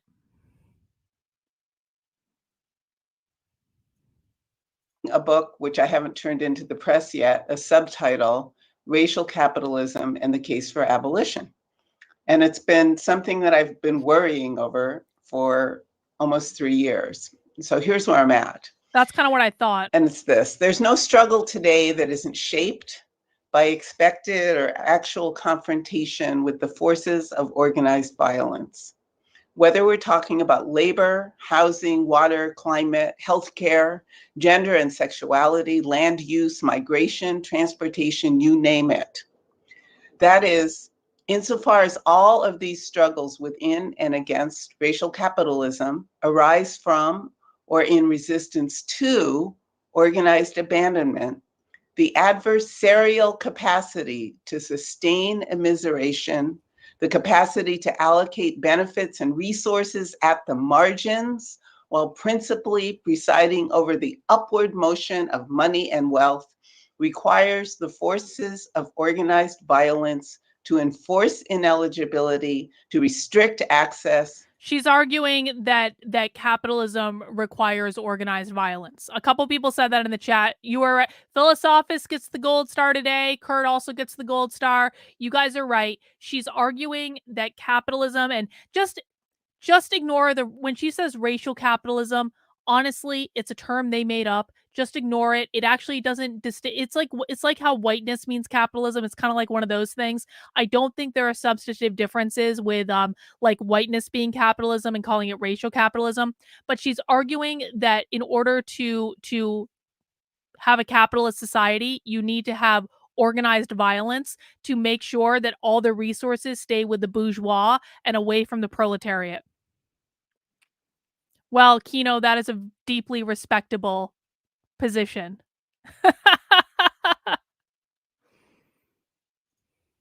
And to seize resources. The forces of organized violence, therefore, are Exactly, facts Tom J. as well as boots on the ground. Exactly, Tom J. I also got a super chat coming in from Jen. Jen says, I think she's arguing for violence because in the end, with Marxism, they want a dictatorship of the well, yes, they do want a dictatorship of the proletariat. And you know what? I mean, to be honest, right? It's like the ironclad law of woke projection. She is saying that racial capitalism requires organized violence to enforce racial capitalism.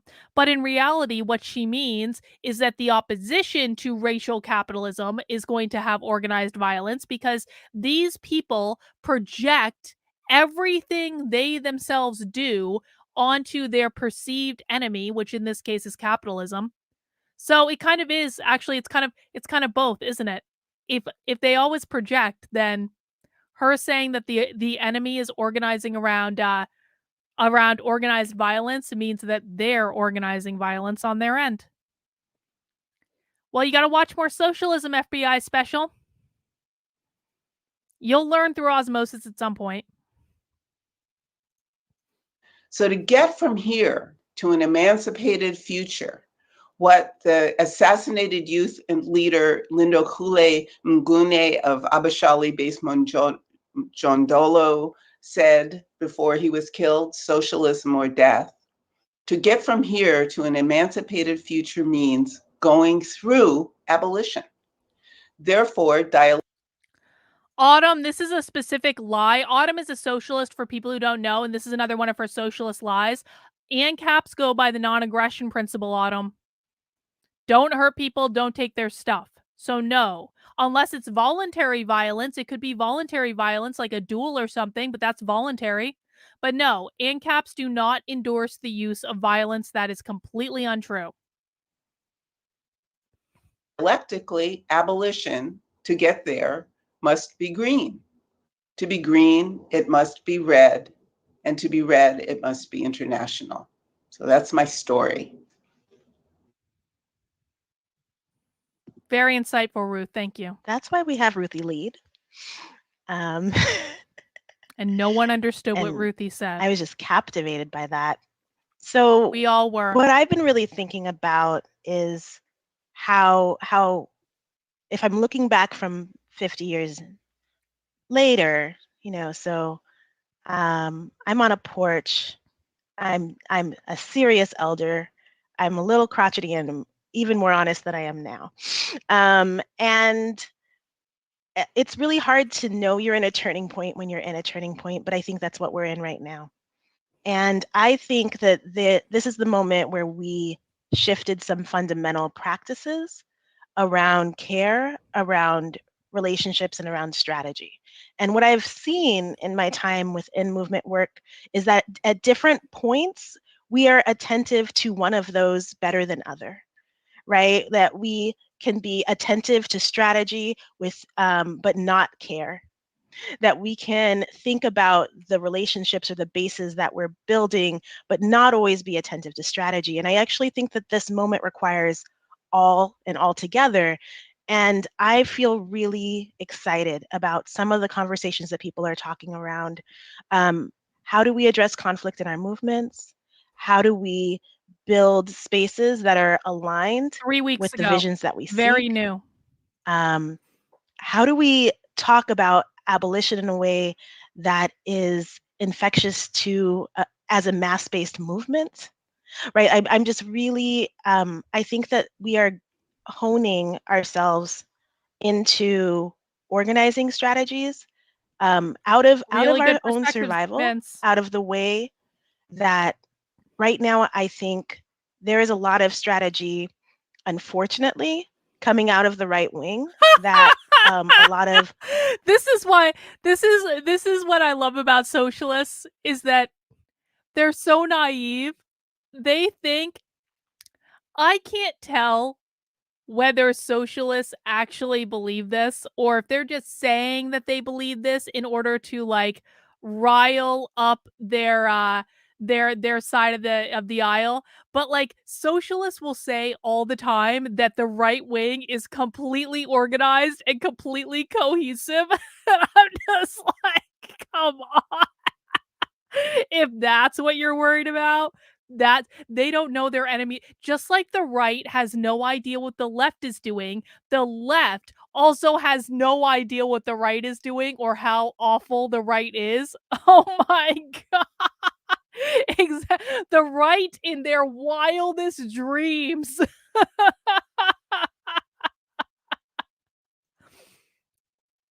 Let me see. Luke, I haven't seen you in a while. See you at Pork Fest? Yes. It's going to be great. Luke, I have an Unwoke art campsite. It's over by the Body Freedom Village. It's over in the naked area. Come get some merch. We've got a special porcupine with an AR-15 that's exclusive to Pork Fest. We only have like 100 of these. You can come get one at the booth. It's going to be great. We're going to have a great time. Us on the left are navigating like defense or rapid response around. And I think there's this thing I always... Bro. Really? Really? Uh-huh. Sure. Keep telling yourself that, bro. Keep telling yourself that. Remember is that there's more of us than them. And this is what happens when your enemy is scared. And so I think of this moment as a turning point where we start to think about how do we take care of each other in the way that we can have mass-based movements that win without leaving any of us behind.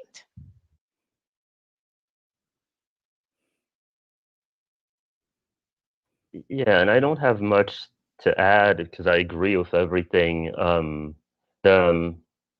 The one, when I got that sort of general question around sort of the 50 years and everything, I've actually been thinking a lot about this, about like currently I'm actually not organizing. I'm just mostly doing writing and speaking, but I've been thinking about time periods, and sort of time chunks and how things are constantly shifting.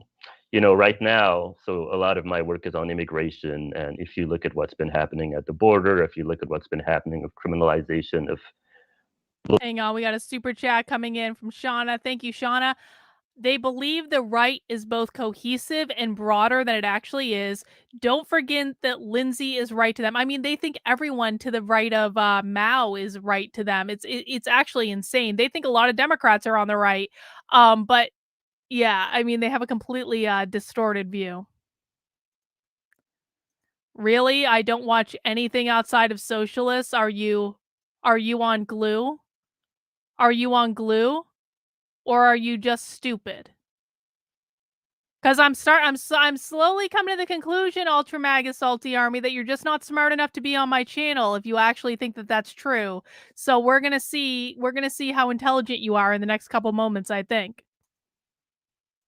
Black and brown people, I mean, it just looks like we're in such a place of cynicism and darkness. And yet at the same time, a way for me to ground myself is asking myself, well, where... Yeah, bro. Yeah. Watching socialism is a way to get ratings.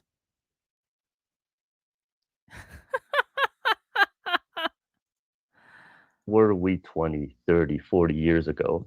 And I keep imagining, and actually not imagining, and maybe it's kind of faith, it's a kind of knowing that when my time is gone, when I'm done with whatever piece of the work that I have to do, other people are going to rise up and they're going to keep doing the work that I care about. And that is so grounding to think of in terms of the long-term struggle. In terms of where we are now specifically, what I would say is that we are definitely in the age of radical mutual aid, reciprocal care. I think as it's becoming clearer and clearer that the state has abdicated its responsibilities to take care of its people. I mean, we State does just not have had a responsibility to take care of brutal the people. example of that, during this COVID pandemic crisis, which was practically eugenicist in terms of the way the government abdicated its responsibilities to its more vulnerable populations. But the other That means side they of wanted that more money, was watching is what that people means. organize and take care of each other and take care of themselves as the state figures out, what the Which next he's steps not are. wrong And so that I the think it's government kind of sucked in important to COVID, but organize, like why he's wrong to is create spaces a within little the elusive. state where that care can happen. But at the same time, I am kind of encouraged at the fact that more and more people. You think that I don't talk about the left? And you want me to take you seriously? Hang on. We're going to do a quick little review of some of the topics. This is just for my pleasure of basically telling this guy where to go. Let's do a review of the topics that I have covered recently for Ultra MAGA Salty Army, who tells you that I do nothing but talk about socialists and James O'Keefe. Thank you, Don, for the super chat. I appreciate it. Let's see. Just today, I covered the new law about in California about how the state will take your kids from you if you don't trans them. I told you earlier this week about how the left is queering Abraham Lincoln, and that's not even the most important part. The most important part isn't about Abraham Lincoln. The most important part is about how they're injecting queer theory into popular culture by overtly teaching it on Discovery Plus. I told you about why there are so many non-binary people. No one else on the internet's talking about that. I broke down the 3 types of leftists for you. I talked to you about what the real definition of queer is, because, and again, no one ain't talking about that, and showing you clips of actual socialists saying it. I taught you, and I think I'm still like the only person on the internet to cover this, that Target is funding the GSA clubs that your kids are in school, which the GSA clubs are how your kids are learning how to be little activists in school, and Target is funding them. I am the only person on the internet. We'll bring this up in a separate window. Hang on. I am the only fucking person on the internet to cover the following 2 stories.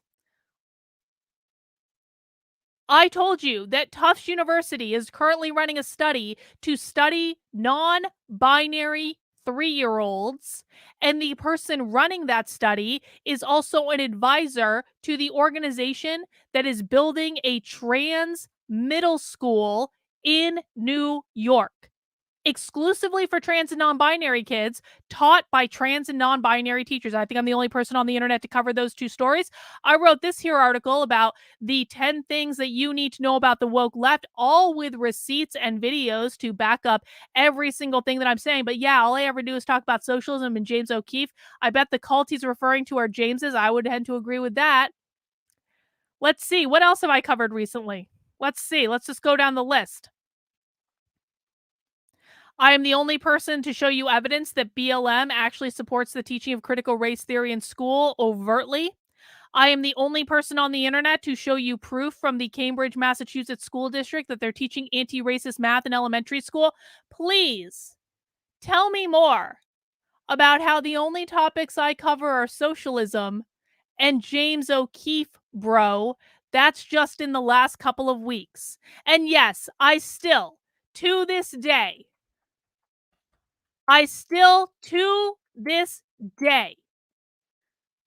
am the only person, along with Kino, who helped me infiltrate this training. I am the only person to show you inside what your autistic children are learning in sex education class, in school. The entire video is on this channel. It's right at the homepage. It's right up top.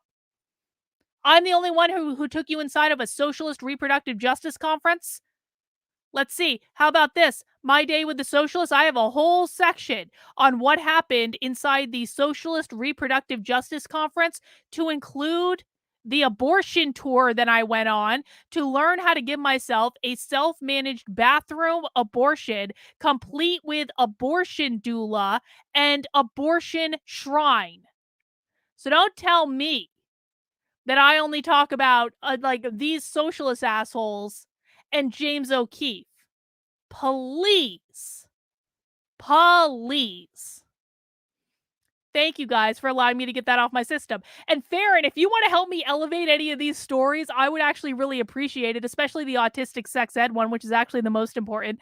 Sitting in an echo chamber makes you uninformed. You must study your enemy to defeat them. If you don't get how they think, how will you rebuttal and win? That is exactly the point. Thank you for the super chat, Farron. And yeah, James O'Keefe is a fucking he is a scammer. James O'Keefe is a scammer. James O'Keefe has been scamming people for years and years and years and years.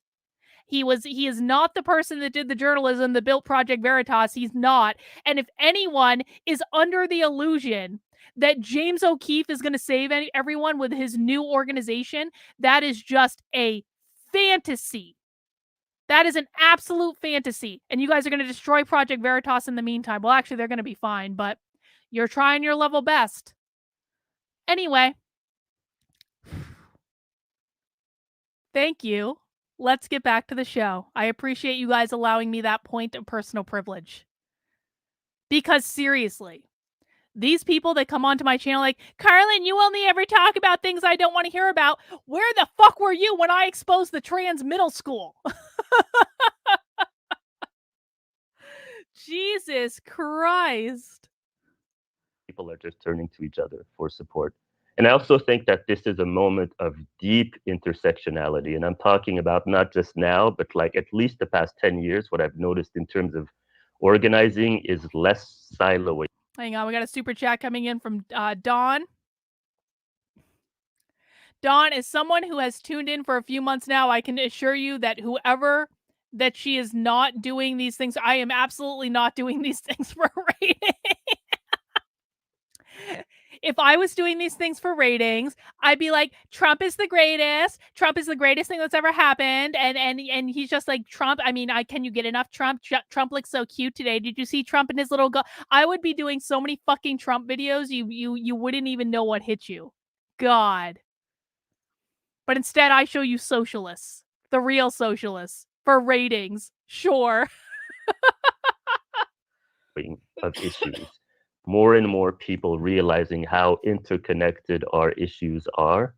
I had the pleasure of being one of many, many people who worked on an abolitionist immigration If I wanted ratings, I would have covered Bud Light and Dylan Mulvaney maybe every a year or effing two day. ago. And one of the things that was exciting was like talking to people from the environmental rights movement, indigenous community, incarcerated people, and realizing how, we're facing the same system of oppression. And what I think is really exciting is that more and more people are realizing that we are not anymore in single issue kind of spaces, that we're fighting the big blob sort of together. And one more thing that I do think is very, very encouraging is in the past couple of years, there's much more of an emphasis on mental health and healing justice, which was certainly not there when I started out organizing. When I started out organizing in Chicago, it was very like Saul Alinsky kind of like militant, Saul Alinsky, like exactly. kill yourself for the cause type of organizing. And by the time we got to the movement for Black Lives, they were all. Did Saul Alinsky write any other books besides Rules for Radicals? We've read Rules for Radicals. And by the way, guys, if you have not read Rules for Radicals, you should read it because it's actually really scary. But did Saul, I should probably look this up myself and do my own homework. Did Saul Alinsky write anything else? I'm sure he did. Kazmar, thank you for the super chat. Not to mention the classes she offers. Yes, I offer classes too and all sorts of other stuff. Jesus. Conservatives always get so bitchy when I don't talk about the things they want me to talk about the minute they want me to talk about them. It's like, no, I'm sorry. I don't care about Dylan Mulvaney. I really don't. I think Dylan Mulvaney's funny. Whatever. Get a grip. All these spaces where people were talking about, healing justice as one of the political rights that we fight for. and how important it is to take care of ourselves. And I say this not from a place of distance. You know, I'm someone who has struggled with depression for many years, and for many years I've told people, you know, I could not be able to do the work that I do if it weren't for the fact that I have been in counseling for many years, and that the counseling has actually helped me be a more effective organizer when I am, or activist or whatever.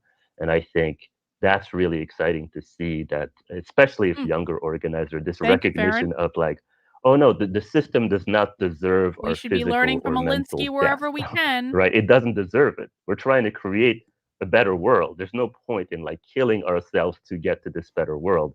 We deserve joy as we walk towards the revolution. And I think that's something that is just really exciting to see, and As we walk hopeful for towards me the in terms of revolution is where we could be Marxism, in the next couple of years.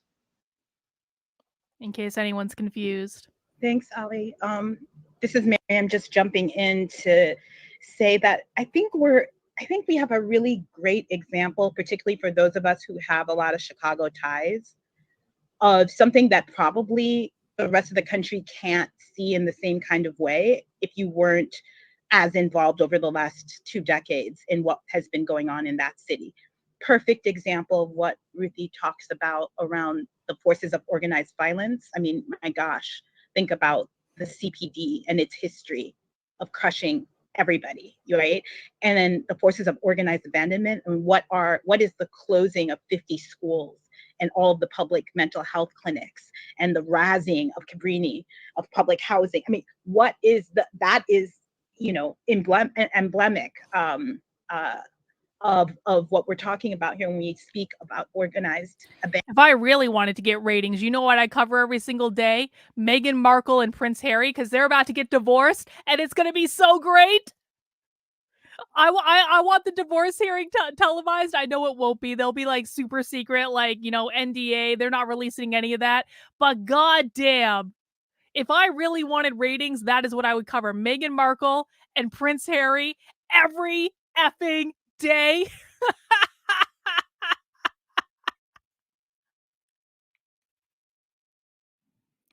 All right, Ultra Salt MAGA Salty Army has now earned his ban. Goodbye, go away. Abandonment of communities, but you saw in that groups of people who've come together, literally together, through a militant, social justice focused, specific, explicit union that brought together educational workers, right, over time. And again, this is over time, many, many years. So the major loss of 50 schools also was a galvanizing moment for people to be like, okay, we got to do something different here. There's got to be something different, right?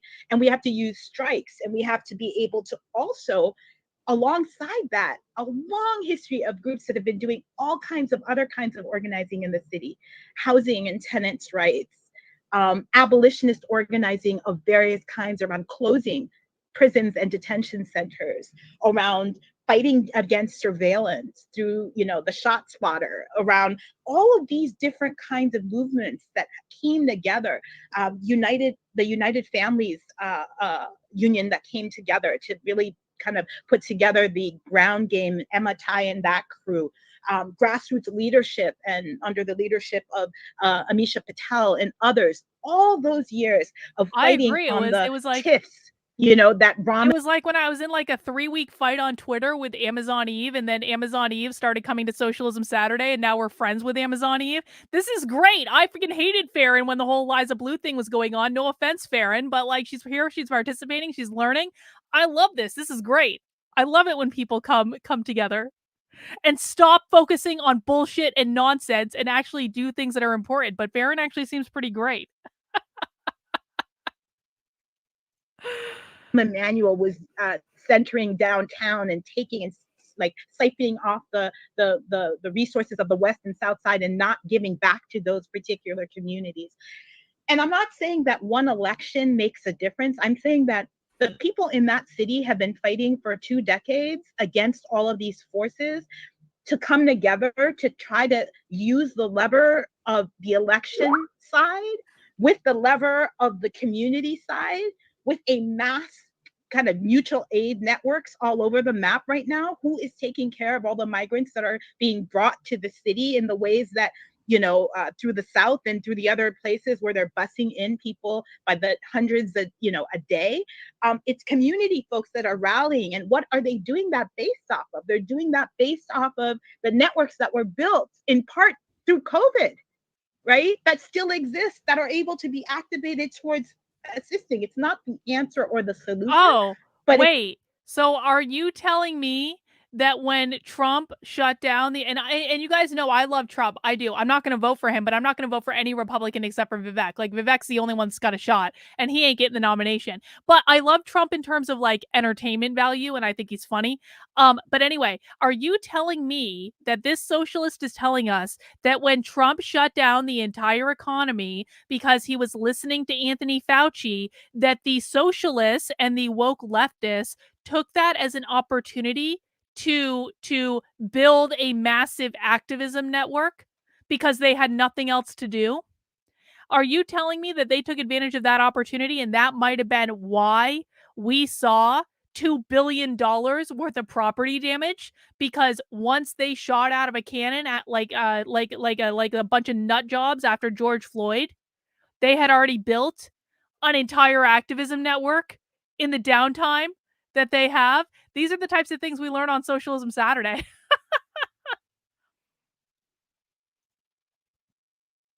It's saving lives in the interim. That is not a small thing, and I think we can look at all of that, and you cannot understand that without understanding the culture of organizing in the city that was, exactly as Ali mentioned, intersectional in how it looks at things. There's the Portal Project and all the things that Barbara... God, hang on. Got a super chat coming in from Rottweiler. Revolution must be perpetual, according to Paulo Fieri. They don't want change. They want conflict and the power they get from it. Yes, I think that is very, very true. They will never be happy. And again, we saw this after gay marriage got legalized. So prior to gay marriage getting legalized, the GSAs in schools were called gay straight alliances. And they actually were like, it was kind of legit, right? Because at that point, like, gay people were actually legitimately treated differently. But after gay marriage got legalized, it's not as though they were like, all right, our work here is done. We can all go home.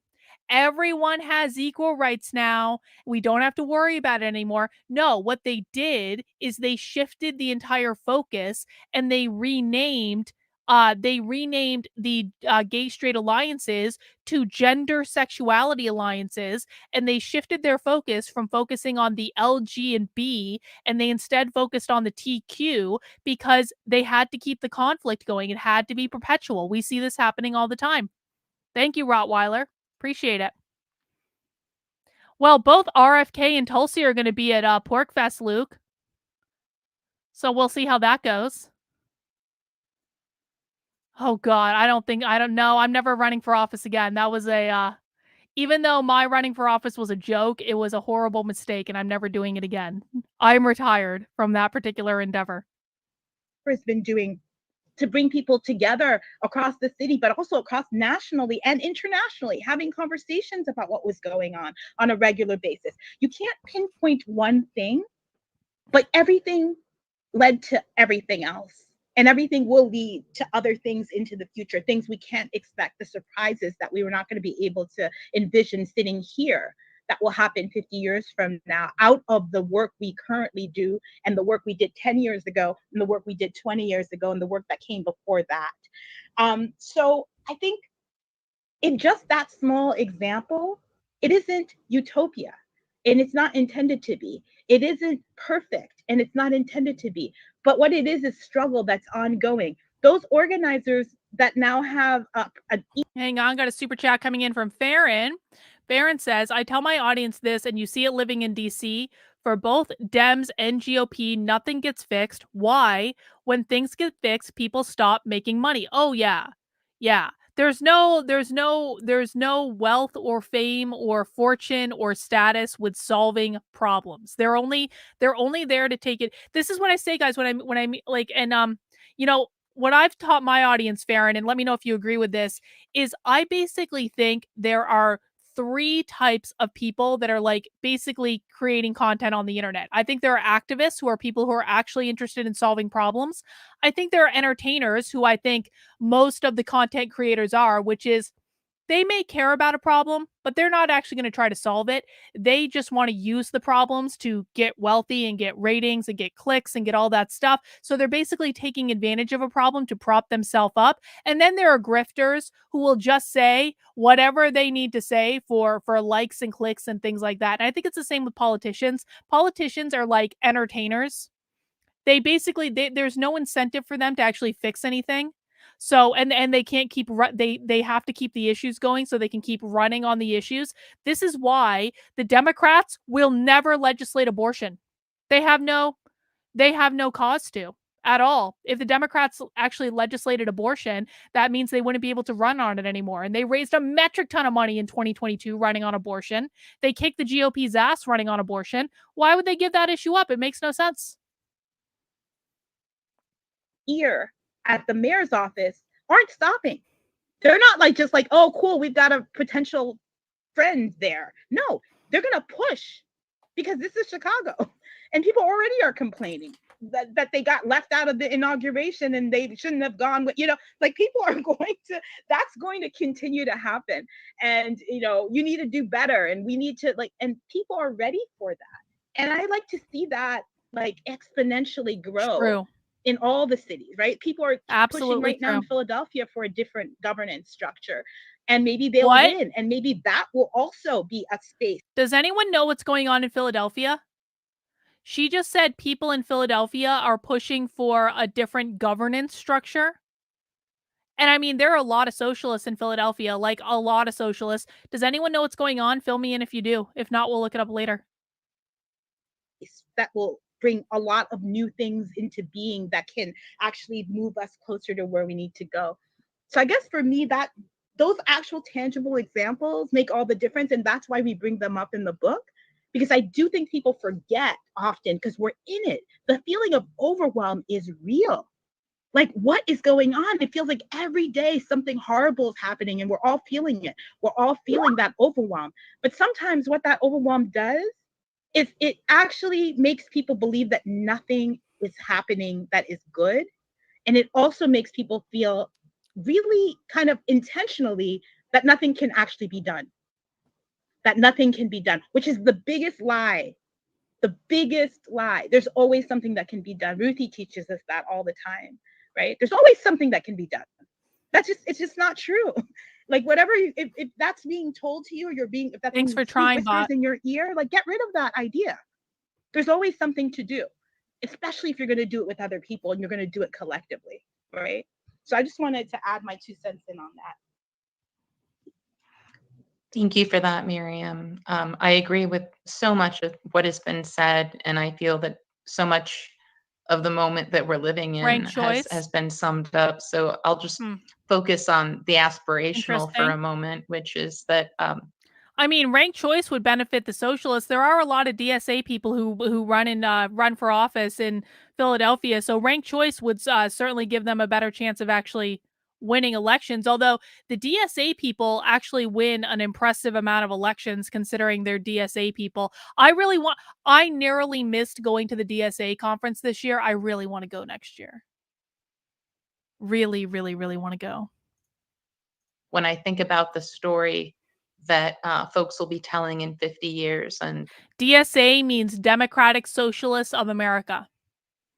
They're the ones that had the crazy conference on the internet like a couple years ago where they were just like, they were arguing about what order to go in line and all. It's crazy. It was funny. We watched it for a happy hour one time, but if you can find the clips from the DSA conference from like 2019, 2020, something like that, it is a hoot to watch. It really is. The story that I hope folks will be telling in 50 years about this moment, this time.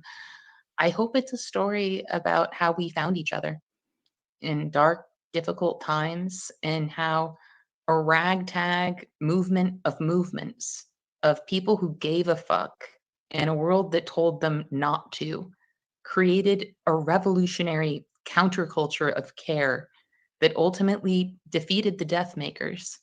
And that's what I hope the story looks like 50 years from now.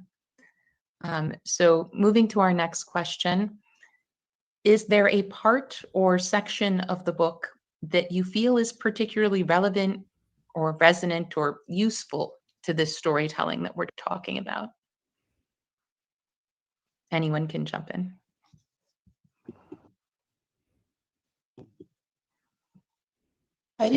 Did Ajaris share 50 years? I did. But I can jump in on this section. Okay. I can't pick one. I know that you all were going to ask us to, but I can't. So the ones that are really sitting with me right now is the section on burnout, the section on pedestaling, and the section on organizing isn't matchmaking. And maybe I'll just talk about the difference between pedestaling and organizing a bit, because I think it matters. What was both beautiful and hard about some aspects of what was happening during COVID was how much more we were navigating each other electronically, and how so many of these tools, and I think social media is a tremendous tool for organizing, but there's also this piece around like all of the ways it encourages you to desire to become a celebrity and to make others a celebrity. That's a good point. While presence is an influence and influencers, like while the ability to reach a lot of people can be useful, it's different than relationship building. Oh, yes, it is. I think that I saw a lot of folks, particularly, like folks who have a lot of hard lives and have reasons to be like, I want to get out. I want a better life for myself. And therefore, I want to do what I can to be as famous as possible through whatever means I want. And I think there's this piece around what are we using the tools for that I think is really, really People want to win. critical. God. And so recognizing that despite people on Twitter, maybe it's just like the right on Twitter, I don't know, but like I don't know if leftists have the same experience, but I know that like people on the right on Twitter, not all of them, I'm not saying this is a universal generalizable thing, maybe it's just people who are addicted to Twitter, but they really don't understand that things happen off of Twitter, and that just because you're not talking about something on Twitter doesn't mean you're not doing that thing. It just means you're not talking about it on Twitter. And it drives me absolutely insane. And it's like, this is what I experienced for like the first year of my activism career, because I wasn't doing activism on Twitter. I was doing activism in person. And none of that counted because I wasn't tweeting about it every effing moment. And it was just like, it is the most mind-boggling thing. Twitter doesn't get you anything. It truly doesn't. Not in terms of activism, because the people who are active on Twitter are addicted to Twitter, and they're not doing anything off of Twitter. They just spend all day on Twitter, being addicted to Twitter, being outraged on Twitter, acting like fucking lunatics on Twitter. And it's like, you can say, yes, they truly believe that Twitter is real life. They truly believe that they're doing like, look at the LPNH. The LPNH is so fucking sad. The LPNH used to do things off of Twitter. When I joined the LPNH like 2.5 years ago, I promise you, the LPNH was doing things in real life and not on Twitter. And slowly over the course of 2 years, they all became addicted to Twitter. Twitter took over the party, and now they quite literally only do things on Twitter. The entire party now is built around a Twitter account. They don't do anything in real life. And guess what happened? The membership started bleeding. Like a whole bunch of people left. They staged an internal coup to make the entire party about Twitter, and they aren't able to recruit members. Even like you would think with their uber successful Twitter account, they'd be able to recruit all these new members. No, membership in the LPNH is bleeding right now because all they do is Twitter. It is like mind-boggling, but the left understands this. I'm not saying there isn't value to Twitter. There is value to it. You can make stories go viral sometimes. You can get attention on things, but typically it is not as helpful as people think. It really isn't. 8 popular depictions of movements that usually involve like one charismatic person leading a meeting, and then all of a sudden there's an action and the march just happens. There were no, meetings, arguments, and food or whatever to get there, but the march just happens, and then there's winning and cheering. But despite the way that our movement work is depicted, it's just webs, right? It's webs of relationships, webs of intentional, nurtured relationships, webs of people who may or may not always like or love each other, but are committed to each other. Like, those are some of the most powerful relationships I have, that have a mix of struggle in them, but always, like, if something happens to you, I will still be there. And so I think there's this piece where we need each other. And so the thing I really think about is also the small pieces of relationship building. So, like, how are we each bringing in one more person in our lives into movement work? Not in like a didactic, we can't talk about anything else kind of way, but in like a delicious invitation to make meaning together. That's what we need to be thinking about in terms of getting people to walk away from the left. How are we inviting the left, the disaffected Democrats that are like, I don't know if I'm so comfortable with this transing of the children business.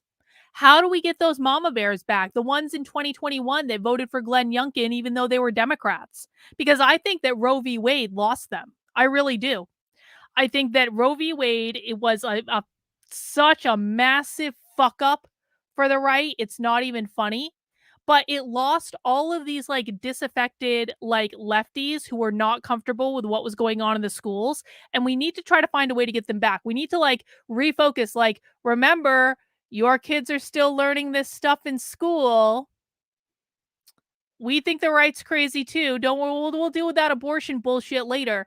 But like, we think the abortion bullshit is crazy too. But remember, your kids are still learning this in school. And to influence the things that are hard. Or even sometimes I think the biggest thing I've influenced in some of my movement work is people feeling powerful in that time period, in that moment, in a life where it's hard to feel powerful.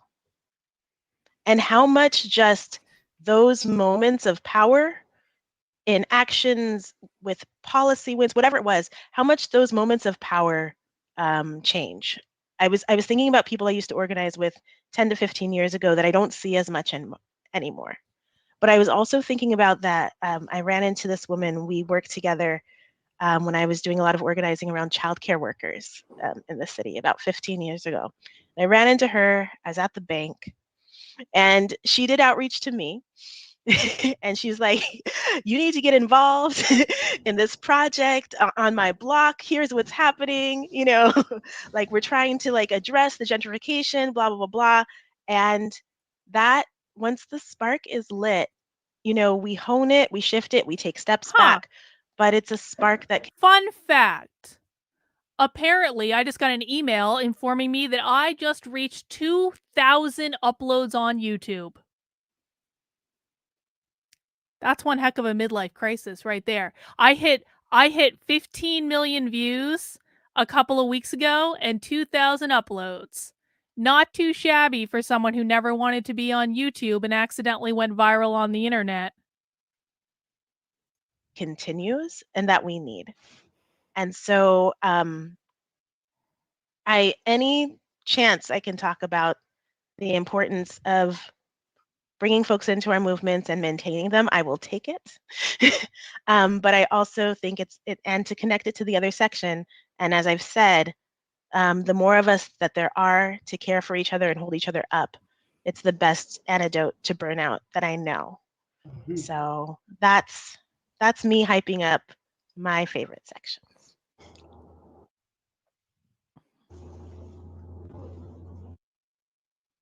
So I can share really quickly because I want to be respectful of our time here. Oh no. I mean, just going to say No, the no, same no, thing as no, the no. Charis, just It did not the help. book as a whole is so good that That's I okay. don't I don't just want those want to numbers say anyway. like one portion is crucial, but certainly in terms of what I've been struggling with recently a You know lot. what? Kurt is making an interesting point. I find the demonization of gentrification to be rather evil. Keep the minorities down in the slums. I agree wholeheartedly, Kurt. I agree. Now, I don't necessarily like it when I think about Austin and the first time I went to Austin was in 2006, 2007 for South by Southwest, and then I didn't go for, years, and then I returned, I think I spoke at South by Southwest in 2018 and 2019, I think, don't quote me on that, not that, but I think those are the years I returned, and, in between then, Austin was so gentrified, and listen, Austin had a certain charm to it when I first visited. And I'm not saying I want people to be living in slums or anything, but there was a charm to it. And I guess that my issue with gentrification is I don't like when it takes away the charm to a place.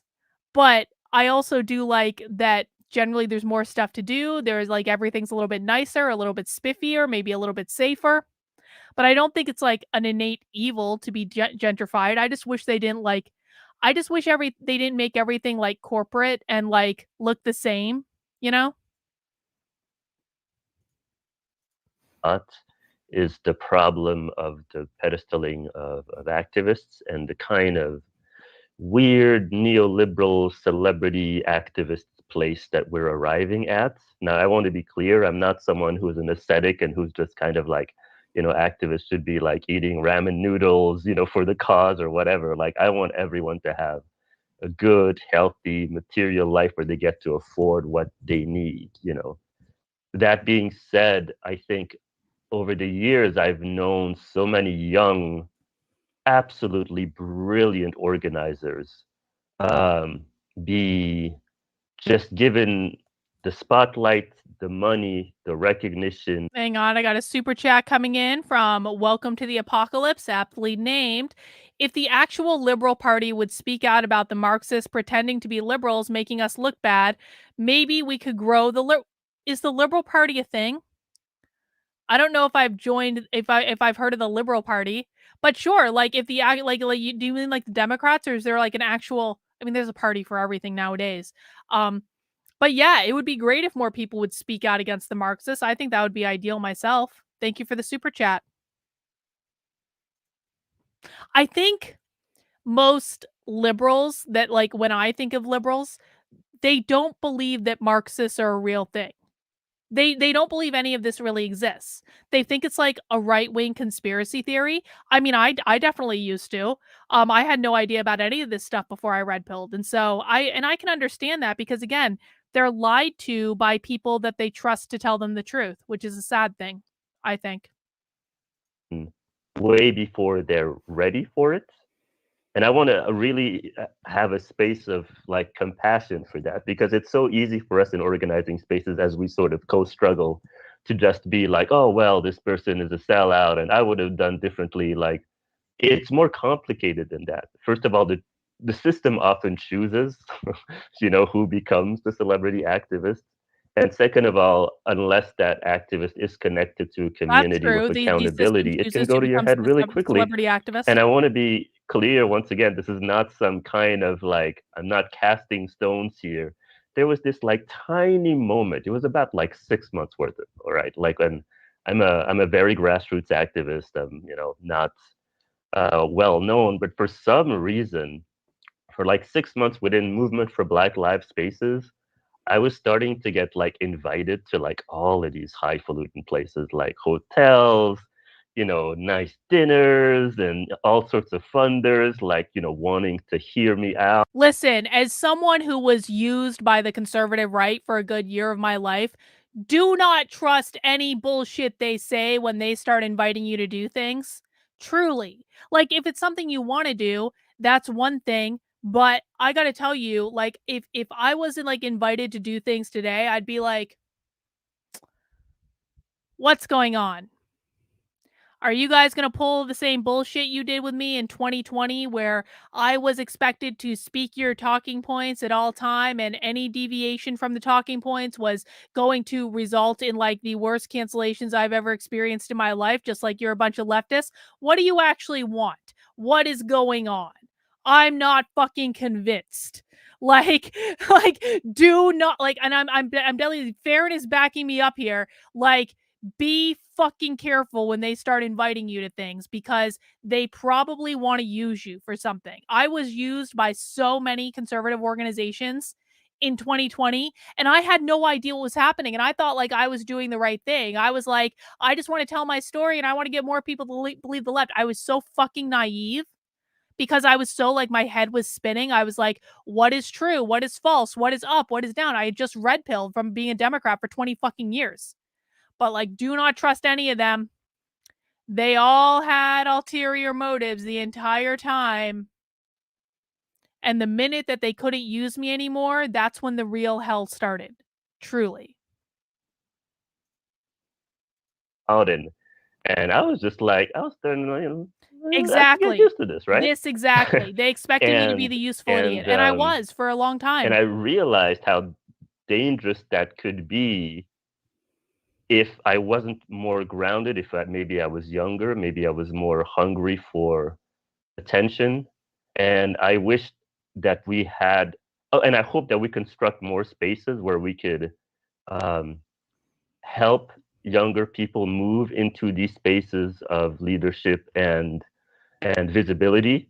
Because I actually don't think that the visibility is the issue. And I don't even think that the visibility, even the money is the issue. Is more about how do you deal with that responsibly, you know? So I think that's an issue that I think about a lot. But certainly, I mean, the hope and grief piece, you know, for me is that's like the lifelong struggle as you're an activist and organizer. You know, I'm 46 now. I think that I've had 3 major like burnout periods when literally like my back would go out and I would just have to like stay in bed for like a week. So it's not even like I learned, you know, through some wisdom, you know, to take care of myself. It's just that I ran out of youth. and because the work that we do is so hard and we're confronted with these dark systems so often that, and this goes back to the whole kind of, you know, chunks of time, thinking in chunks of time. You can get so stuck in like what is happening at the moment that you miss the possibilities of what could happen in 5, 10, 15 years.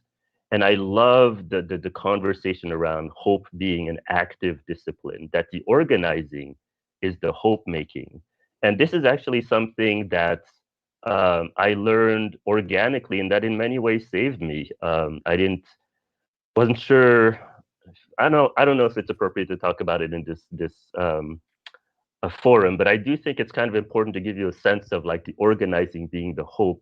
So I was thinking about my mom. It was recently Mother's Day. She unfortunately was killed all the way back in 1999. She was a victim of domestic abuse. As a lot of people, I was full of rage, anger, and depression when that happened. And one of the first ways that I started to heal from that was working with a group called the Murder Victims Families for Reconciliation. It was in Chicago, and it was all a group of people who had lost family members to violence, but who felt that the death penalty or the carceral system was not the answer. And being in community with these people and organizing with them and going on lobby visits with them gave me something that I could not have gotten out of the carceral system. In many ways, that was like my entryway into abolition before I thought about abolition. That community helped me grieve and gave me hope at the same time.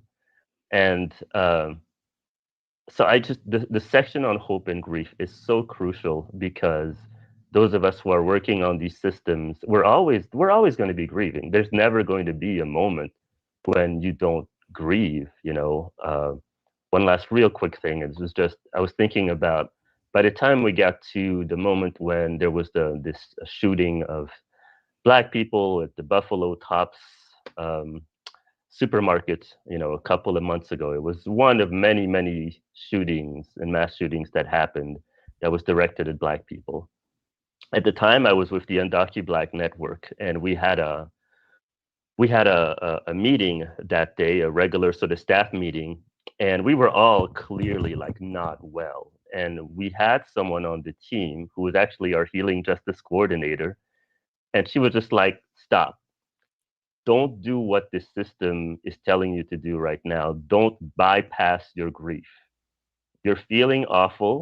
You should feel awful about this. We're doing this quick check-in, and then we're turning off our computers, and you do what you need to do to take care of yourself." And it was just this really amazing intervention of just like, oh yeah, this country expects you to experience all of this grief and then just go back to work, send your kids to school like nothing happened. And that is deeply, deeply dysfunctional. And that's not what we're trying to do here. And it reminds me of Martin Luther King's, saying about how what we need is people who are socially maladjusted to this system. I think that's one of the great things about being an organizer is that you get to own your social maladjustment to this system. And so I love the portion on hope and grief.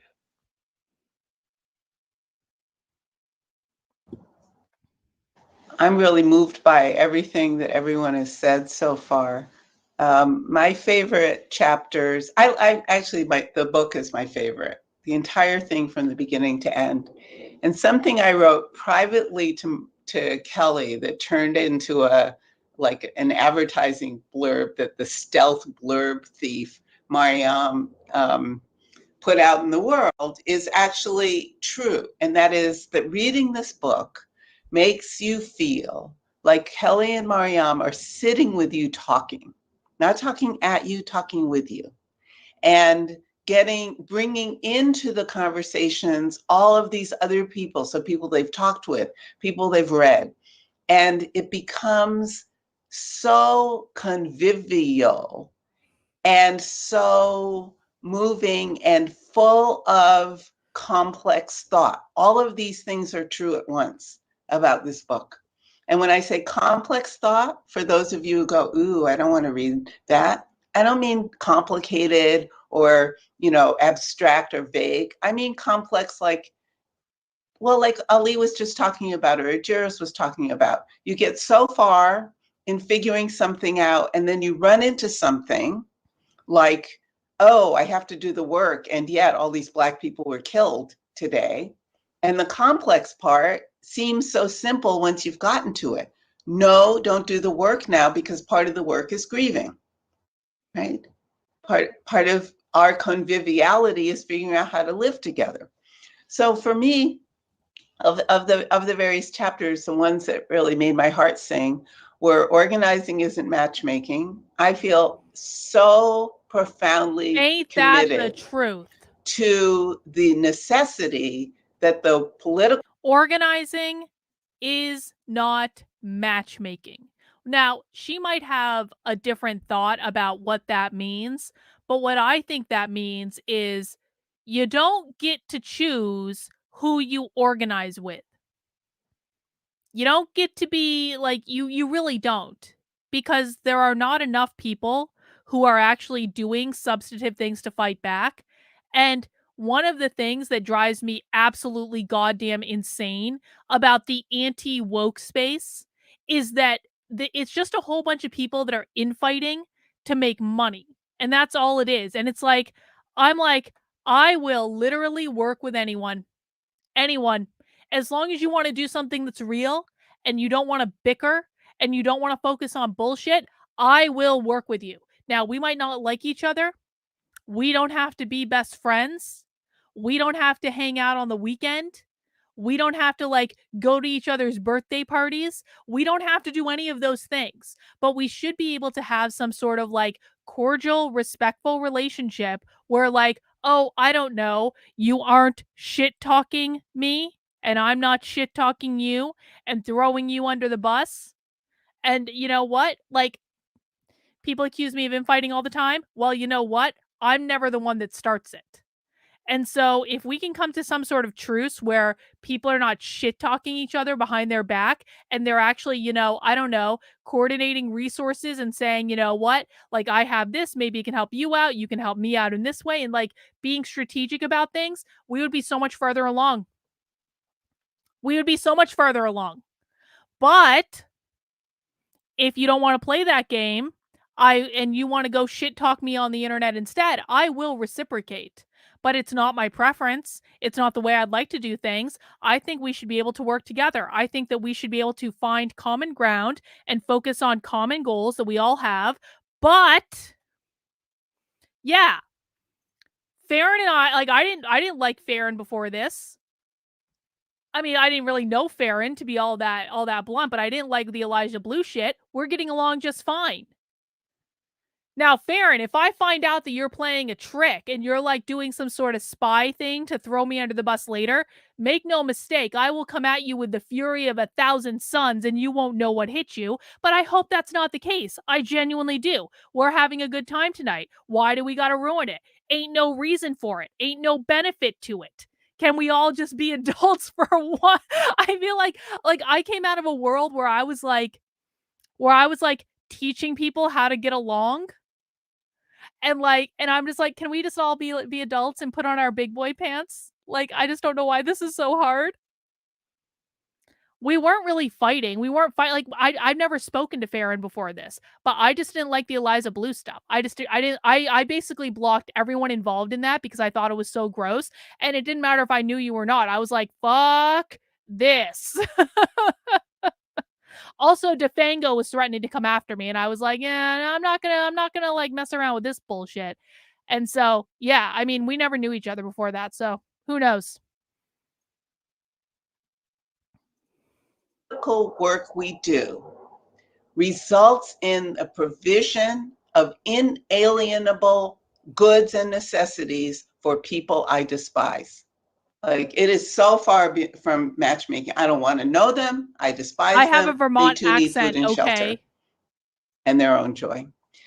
Think like a geographer, because it just blows my mind that after all the conversations that I had with Kelly, that chapter appeared.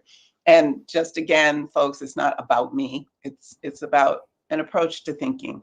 But I want to share a little bit about chapter 1, From Alarm to Action, because that is so perfectly tuned, so perfectly set to tune the reader to what the story or the song is. And I thought about a story to share that's not in the book. And one of the points.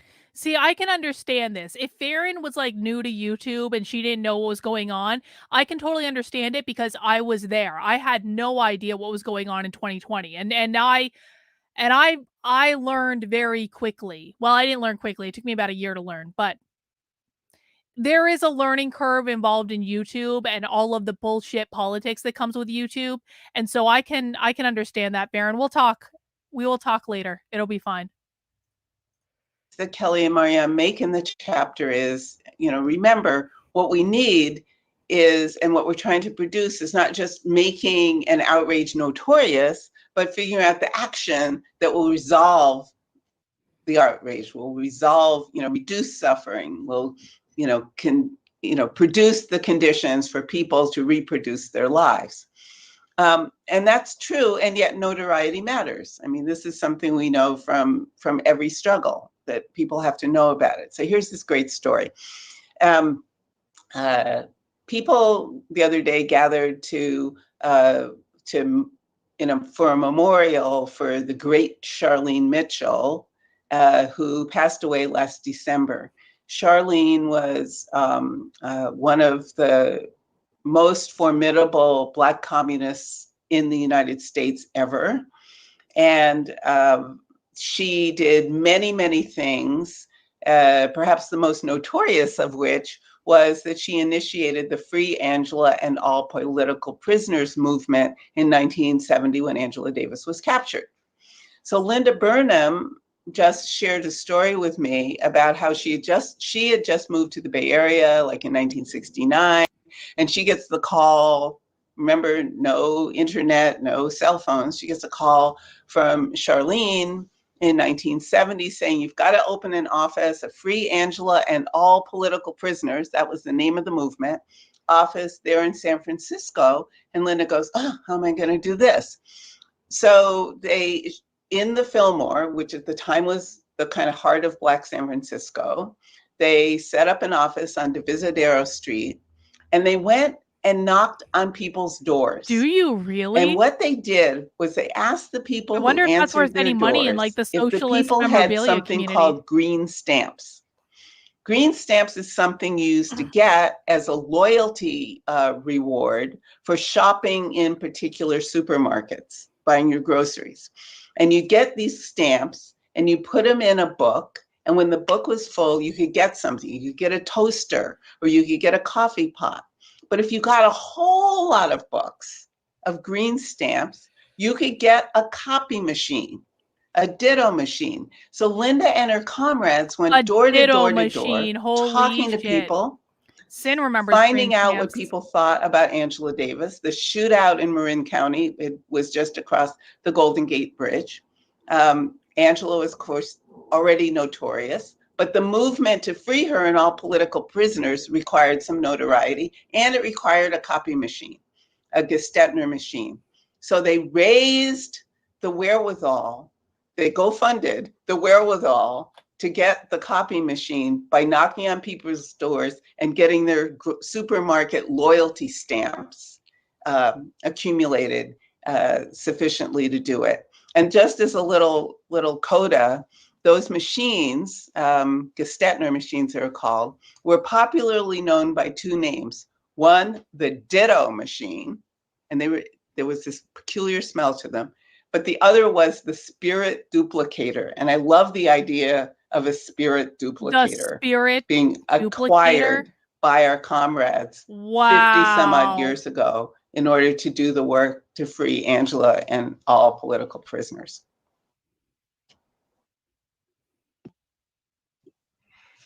Thank you all so much for those. There are a lot of people in the chat who have an unhealthy, I think a slightly unhealthy remembrance of the smell of the ditto machine.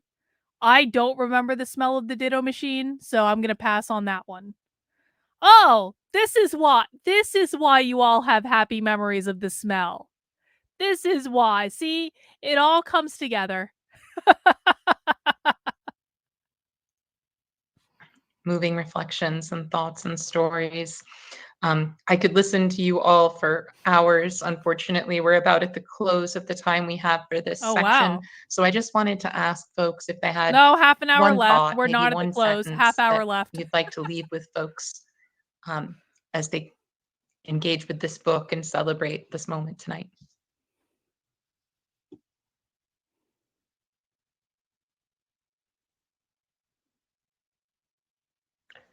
Well, very quickly, I mean, I just want to hone in on what Miriam was saying in the beginning, which is, you know, to never become numb to the things that happen, you know, in this oppressive system. That's one of the things that I love about being an activist and an organizer. Even when I'm not organizing, I know just a whole host of people who care and who refuse to accept the status quo and who refuse to become numb to it.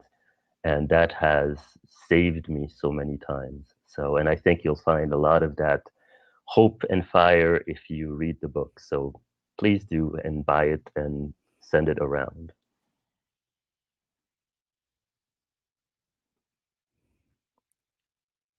I can add, there was a question we didn't get to around what we wish we had known.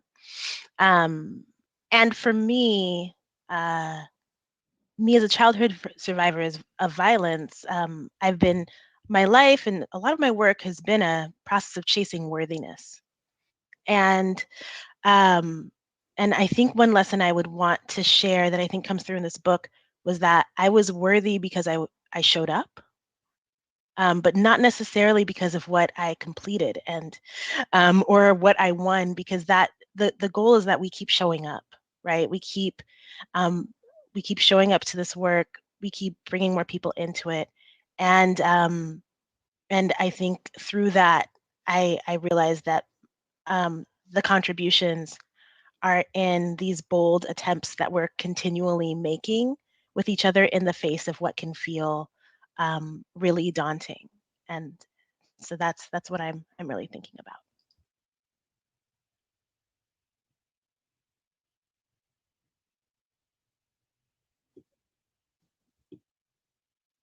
I'll say one thing just briefly.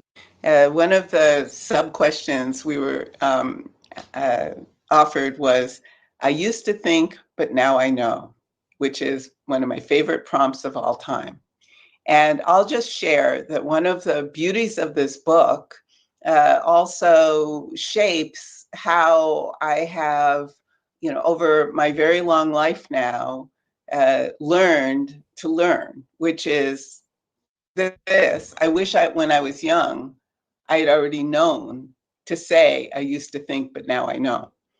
And the beauty of having that prompt always in mind is the constant unfolding of new learning, new thinking, new understanding of how it is we bring people into the work, how it is we make ourselves fit for battle, fit to fight fascism, as the great Lauren Hudson puts it, and fit to topple racial capitalism. And so there is an ongoing learning process which we do together. And this book really beautifully shows that.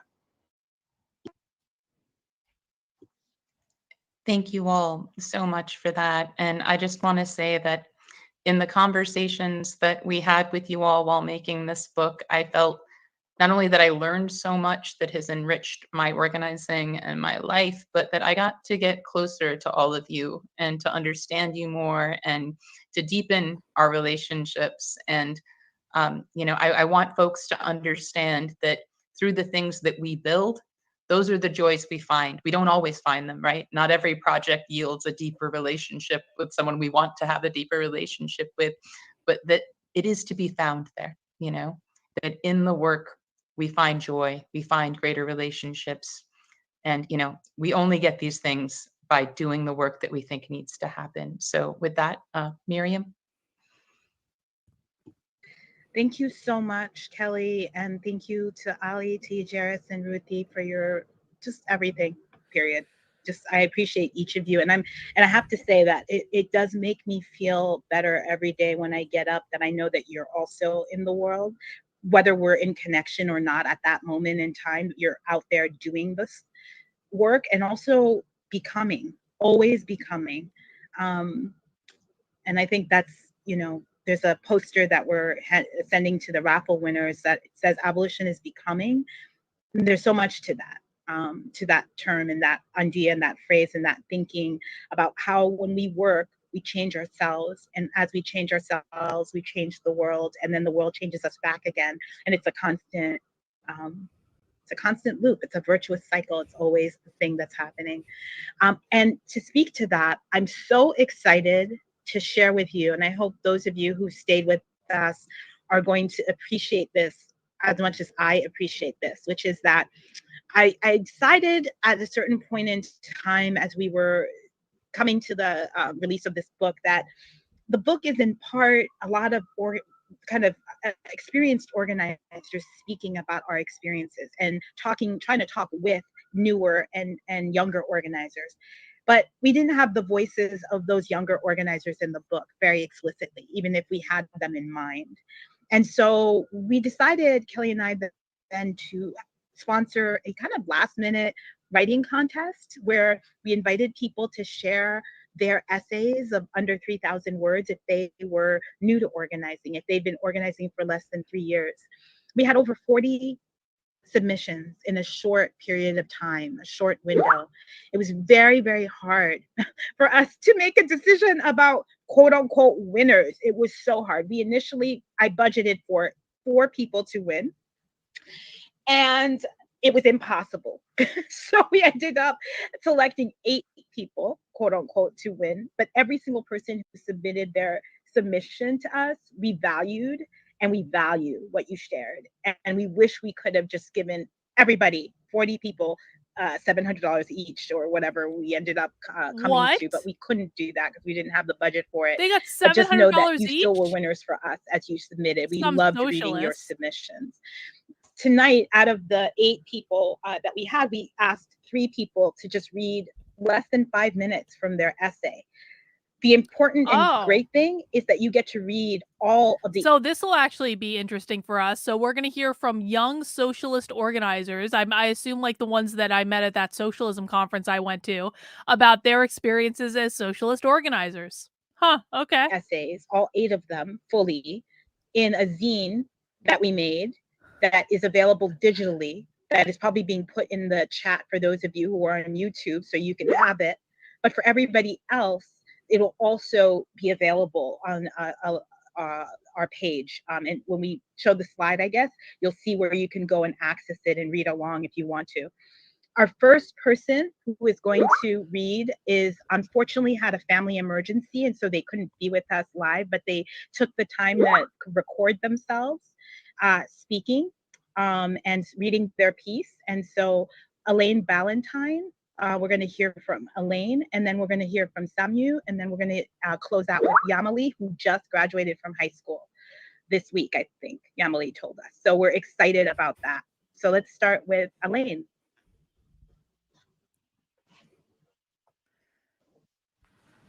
Hi everyone, this is Elaine Ballantyne, and I'm here to read you a portion of my essay, Everything Felt Normal. I have been home for 3 years now. Coming home from years of incarceration during the Trump era and during the first few months of the COVID-19 years pandemic, of incarceration during surreal, the Trump era. Like the world around me was burning down. But this also felt very normal, and I believed it actually helped me to reintegrate into society outside of prison. I was already accustomed to having chaos and turmoil around me. I wonder Isolation if she means literal was second incarceration nature, or and having the extra figurative. alone time helped me to gain some grounding during this transition period of my life. But I didn't know that my time behind bars also helped prepare me to help others. Never which in mind, turn literal incarceration. repaired a lot of the damage that being incarcerated had done to me and continues to do to so many others. People in my hometown were organizing all around me. Everyone was heated and hurt. See, guys, prison turns people into socialists. Tired, and yet ready for action. Most importantly, everyone was talking and sharing with each other. I knew in times of trouble or need within the prison system that we depended on our peers for help and support. But it was something I hadn't experienced in quite the same way outside of that system. It felt like I had left a quiet and complacent world and come back to the exact opposite. Seeing abolitionist, anti-racist, mutual aid groups blossom around me was beyond I wouldn't have inspiring. thought that, Baron, but it not only gave me hope for the outside world, but it helped me to find a community that wasn't afraid of my past and could help me put that past to its best possible use. I was so tired of having to accept the fate that I seemed condemned to. I wanted to keep others from the same painful path, but I was still nervous. I felt too timid to speak up and far too insecure to be able to accomplish anything of value for anyone. I live with a lot of fear and guilt for my past actions, and I sheepishly asked the facilitator of a group I was joining if they thought anyone in the group would feel unsafe having a felon in their midst. I felt comforted when they thought I was joking. Of course I was welcome, and I wouldn't be the only person with a background. With a national incarceration rate so high, it's hard to believe that anyone who has experienced it can feel so alone. But many do, and such feelings keep us from connecting with others and using our common experiences as a tool for change. During my incarceration, I often felt helpless, trapped between the brick walls that surrounded me. Organizing, which is hardly ever easy, can often feel the same. Like nothing you do is good enough and no action has any measurable consequence. Well, that's true. But also, like my experience of communal care during incarceration, Communal care at home often relieved the loneliness and isolation of incarceration in the same ways it relieves the frustrations of organizing. Such moments of helplessness were fleeting. They unfolded into new spaces and new opportunities that would let me use those past frustrating experiences and lessons for growth and innovation. I used to be regarded as unfit and unsafe for society, the status quo of the people who sent me to prison in the first place. Through organizing, I might still be seen as a threat to that status quo, but I finally feel like the productive and healthy member of society I have always hoped to be. More of us fit into categories of oppression than we realize, and only through community connections forged by communication and collaboration can we create a world that is truly better and equal for all. Thank you. Hi, everyone. This is Oh,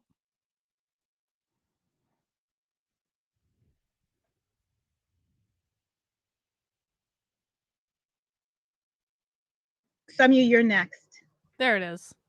I was like, where'd the So sound much, go? and thank you all for having me. I feel so incredibly honored to be in this space with you all. I'm Socialists going to be suck at reading from an technology. essay I wrote about the UC strike that recently happened. In November 2022, I joined thousands of teaching assistants, graduate student researchers, and postdoctoral researchers on the picket line after months of contract negotiations with our employer, Oh, the there it is. University of That's California. better. For the first 2 weeks of our strike, I primarily served as a chant leader and crowd marshal for the picket line. Though I never expected to be in this role, I took it on to make sure that we had enough picket captains, since our picket lines had been modified to stay active for 12 hours straight. But this eventually became unsustainable and inaccessible.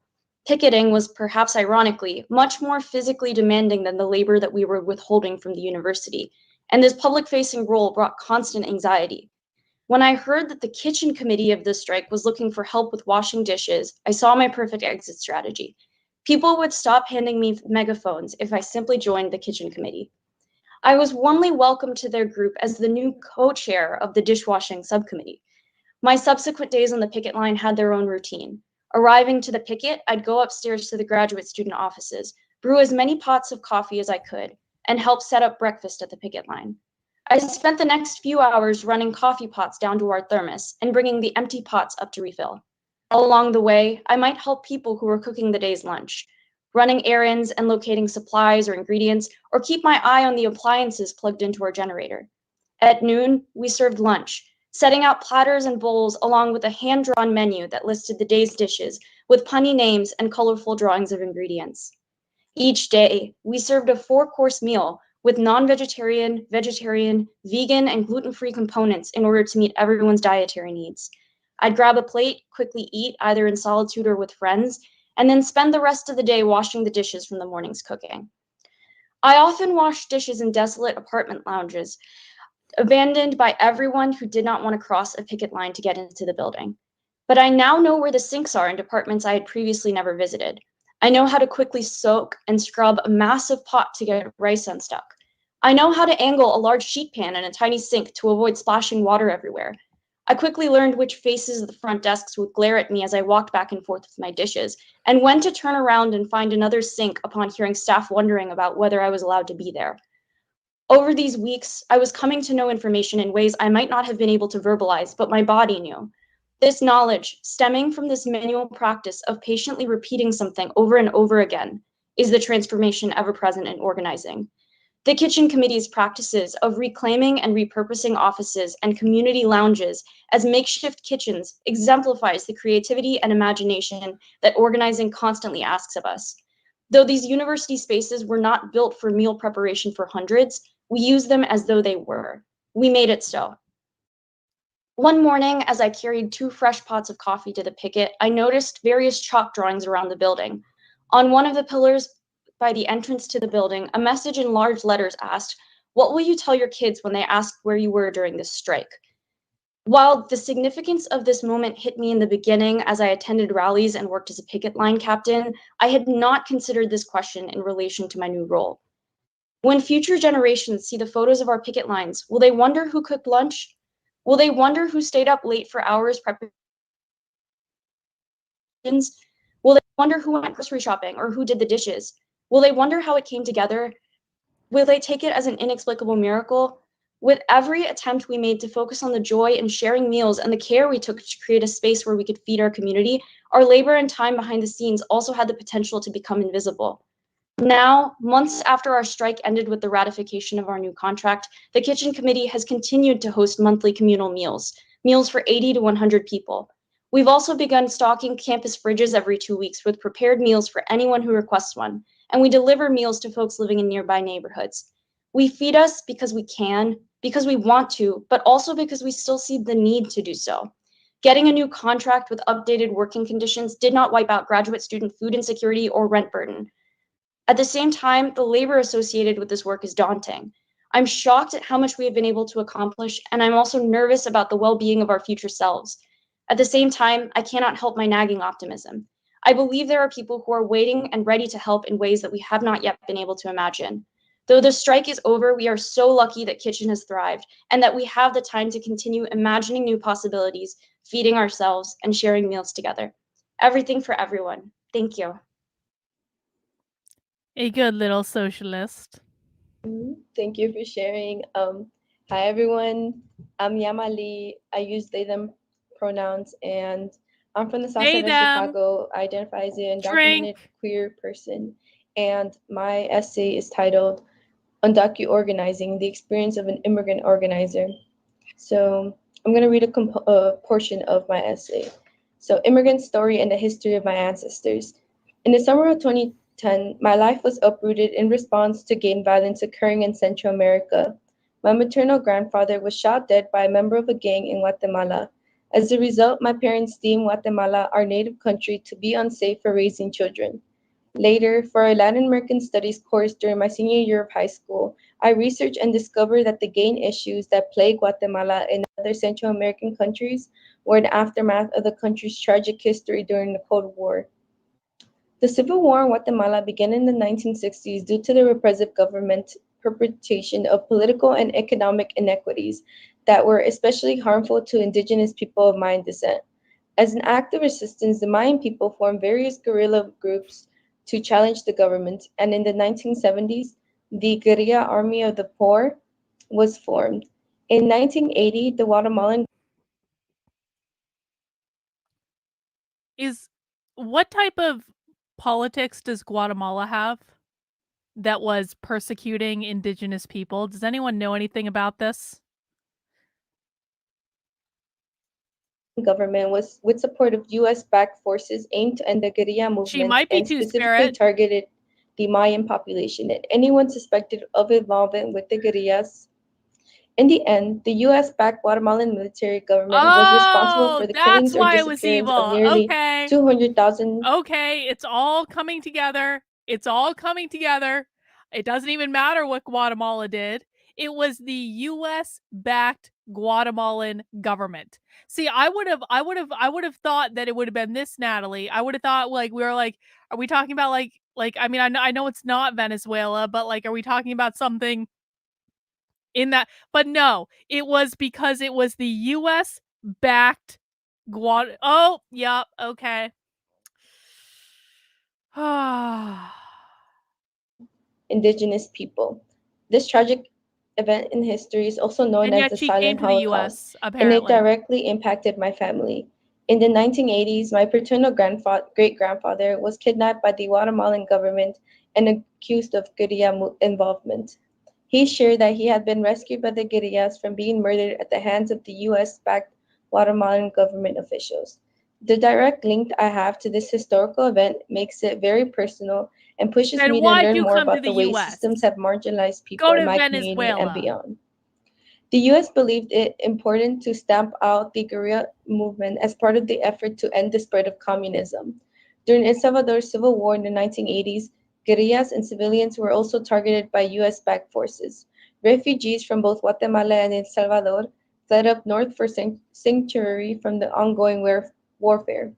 However, when they arrived, they were not granted refugee status and had to live in the States as undocumented immigrants, with limited access to resources and opportunities. The impoverished living conditions of undocumented immigrants drove some to commit nonviolent crimes. that landed them in jail. During their imprisonment, it is believed that some of these Guatemalan jails are no individuals turned joke to either. gangs as a means of survival inside U.S. jails and prisons. Like This El dynamic Salvador. produced the sociological phenomenon known as the Mara Salvatrucha, or MS-13, notoriously as the most dangerous gang in the world. The Clinton administration responded to the gangs by enforcing harsh immigration policies, deporting foreign-born residents to the Northern Triangle countries of El Salvador, Honduras, and Guatemala. This led to the ongoing cycle of migration, deportation, and violence, with no direct way to disrupt the pattern. To this day, Central American families similar to mine continue migrating north to escape the terrorizing gangs and to seek better conditions. The struggles of new arrivals. While transitioning to my new American life in hopes of achieving the American dream, I was pressured into assimilation. I was 5 years old and had no understanding of why I had to leave my home. I questioned What the fuck?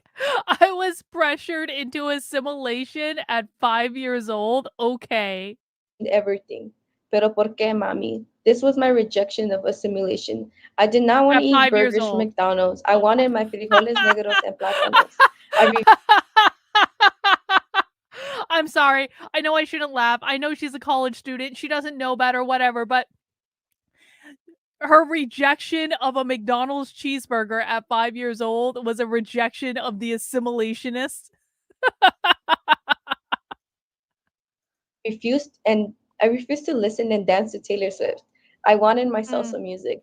I hated the snow. I missed my year-long spring weather. Despite my resistance to assimilation, I gradually grew accustomed to the new American lifestyle. 2 years into our lives in the US, there was no significant improvement in our living conditions. Both of my parents worked long hours at low-wage jobs, so they rarely had time to spend with me. Gangs were as prevalent in Chicago as they had been back in Guatemala.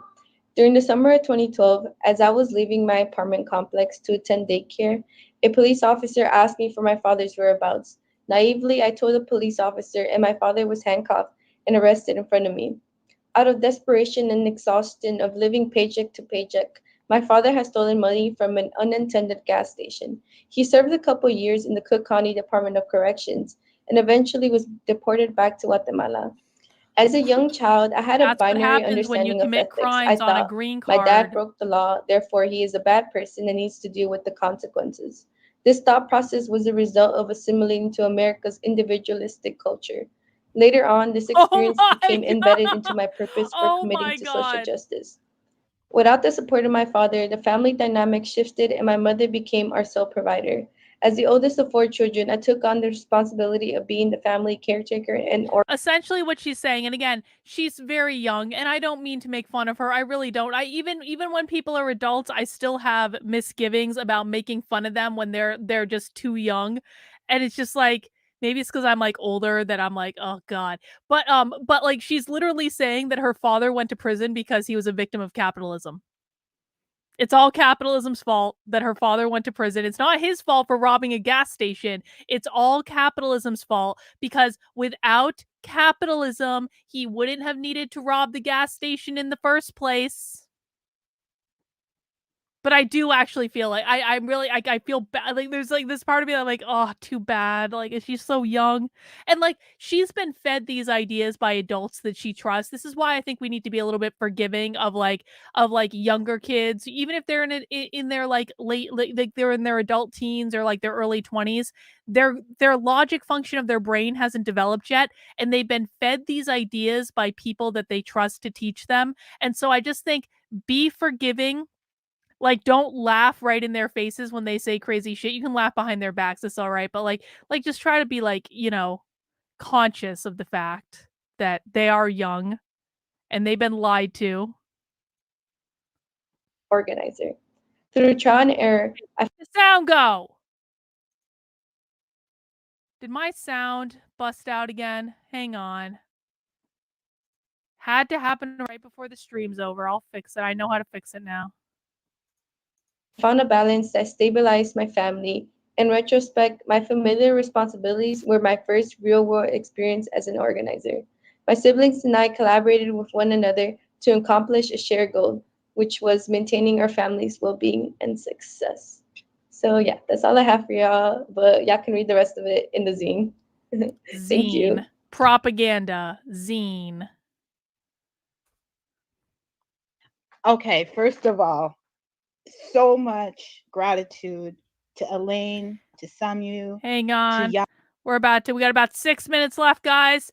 Farron says this girl is so full of it. Illinois has many programs for immigrants. There's more government programs in Illinois for immigrants than in actual Illinois residents. That actually doesn't surprise me at all. And like you want to see some shit like the Illinois Department of Education. Like this doesn't have to do with immigrants, but the Illinois Department of Education requires its teachers to undergo social justice training like every year or so. Illinois is nuts, man. Goddamn Pritzker family. I mean, I know it's like the Democrats have been running that city into the ground for a while, but I have a special disdain in my heart for the Pritzker family because I had an interaction with the Pritzker family before I knew where they were. That's a different story for a different day. All right, let's finish up, guys. We got about 6 more minutes. We do Socialism Saturday every Saturday at 6 p.m. Eastern Time. I have a massive archive of Socialism Saturday. If you missed it, you can go back and watch Queer Marxism Marathon. That's going to be particularly relevant for Pride Month. You can go back and watch the class on how to be a good comrade. We've got all sorts of great stuff for Socialism Saturday, but thank you for dropping by. And please make sure you mount that like button. Please make sure you are subscribed to the channel if you are not already. Let's wrap it up.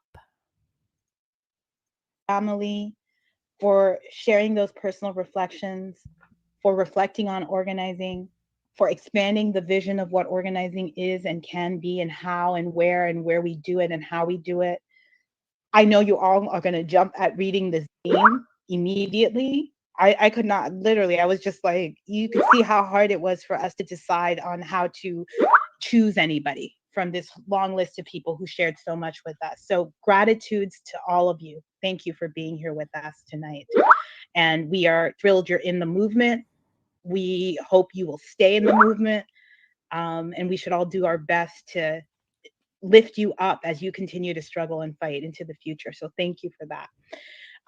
We're just going to end now because we're a little bit over, but it's not by far. I think that everybody who hopefully got to be part of this today and to listen and to share and to be part of this can sense from us the real camaraderie, comradeship, love, care, drink that we all feel for each other, including people who we've just met.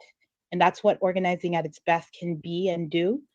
And we hope that this book helps you all do that. And in order to do that, we created a whole bunch of resources. Rachel Zafer created a wonderful discussion guide that you can use with your peers, your comrades, your community members to talk about this book.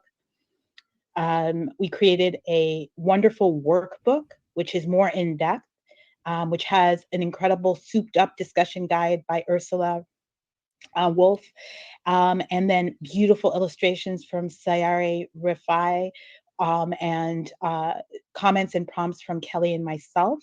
And this workbook will be tied to something we're going to be doing in the fall. So stay tuned. Kelly and I will be hosting about a 6 or 7 week conversation cohort for newer organizers to get together and use the book and conversations with some of the people we invited to speak about organizing, to have conversations with each other. And I think we are planning to start that October 17th. It'll be on Tuesday nights from like 6:30 to whatever. And we will send an application around for people who want to join that and be in constant conversation and continued conversation around themes in the book and more, whatever you want to bring to bear.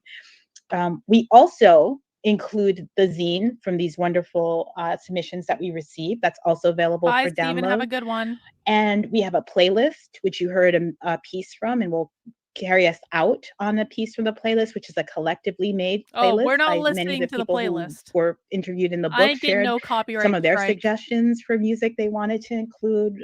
Kelly and I shared Although I do like the idea suggestions. of having a playlist. You know, use but we're it, not and listening to we it. hope that you enjoy it. And then finally, of course, I couldn't not make another zine. So Rachel Zafer and myself collaborated to make a zine based on my obsession with tea, because I'm obsessed with tea, and I think everything goes well with tea, and I think this book goes well with tea. So we have a zine called Steeped in Let This Radicalize You, which has suggestions of teas for each chapter of the book. And the teas are basically my favorite teas.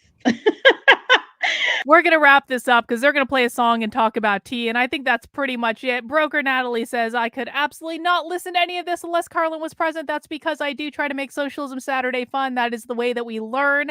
We know more about socialism and the far left and the most dystopian of the dystopian because we actually sit and watch this crap.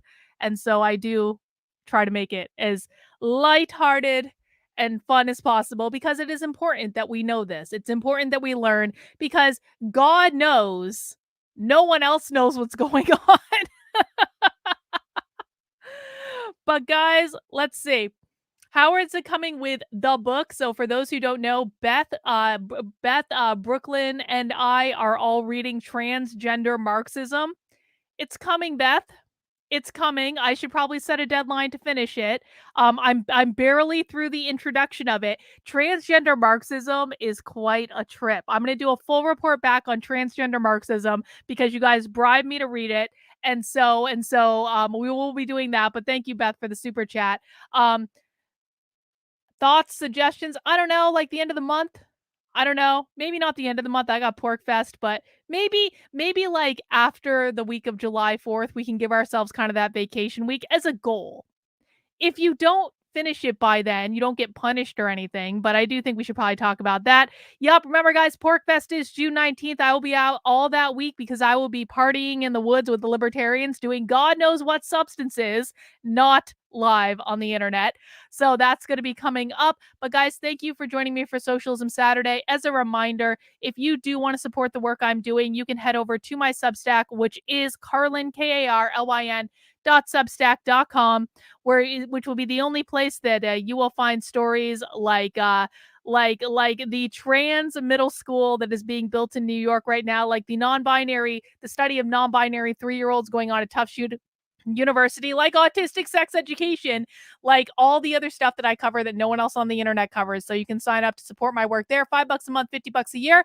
If you sign up as a supporter tonight, you will be invited to our supporter Discord where we do movie night tomorrow. We are either watching Predator or Total Recall. I'm not sure which one, but it will be one of those Arnold Schwarzenegger movies. So, and which either way, it'll be good. We always have a great time with movie night, which we do Sundays at 8 p.m.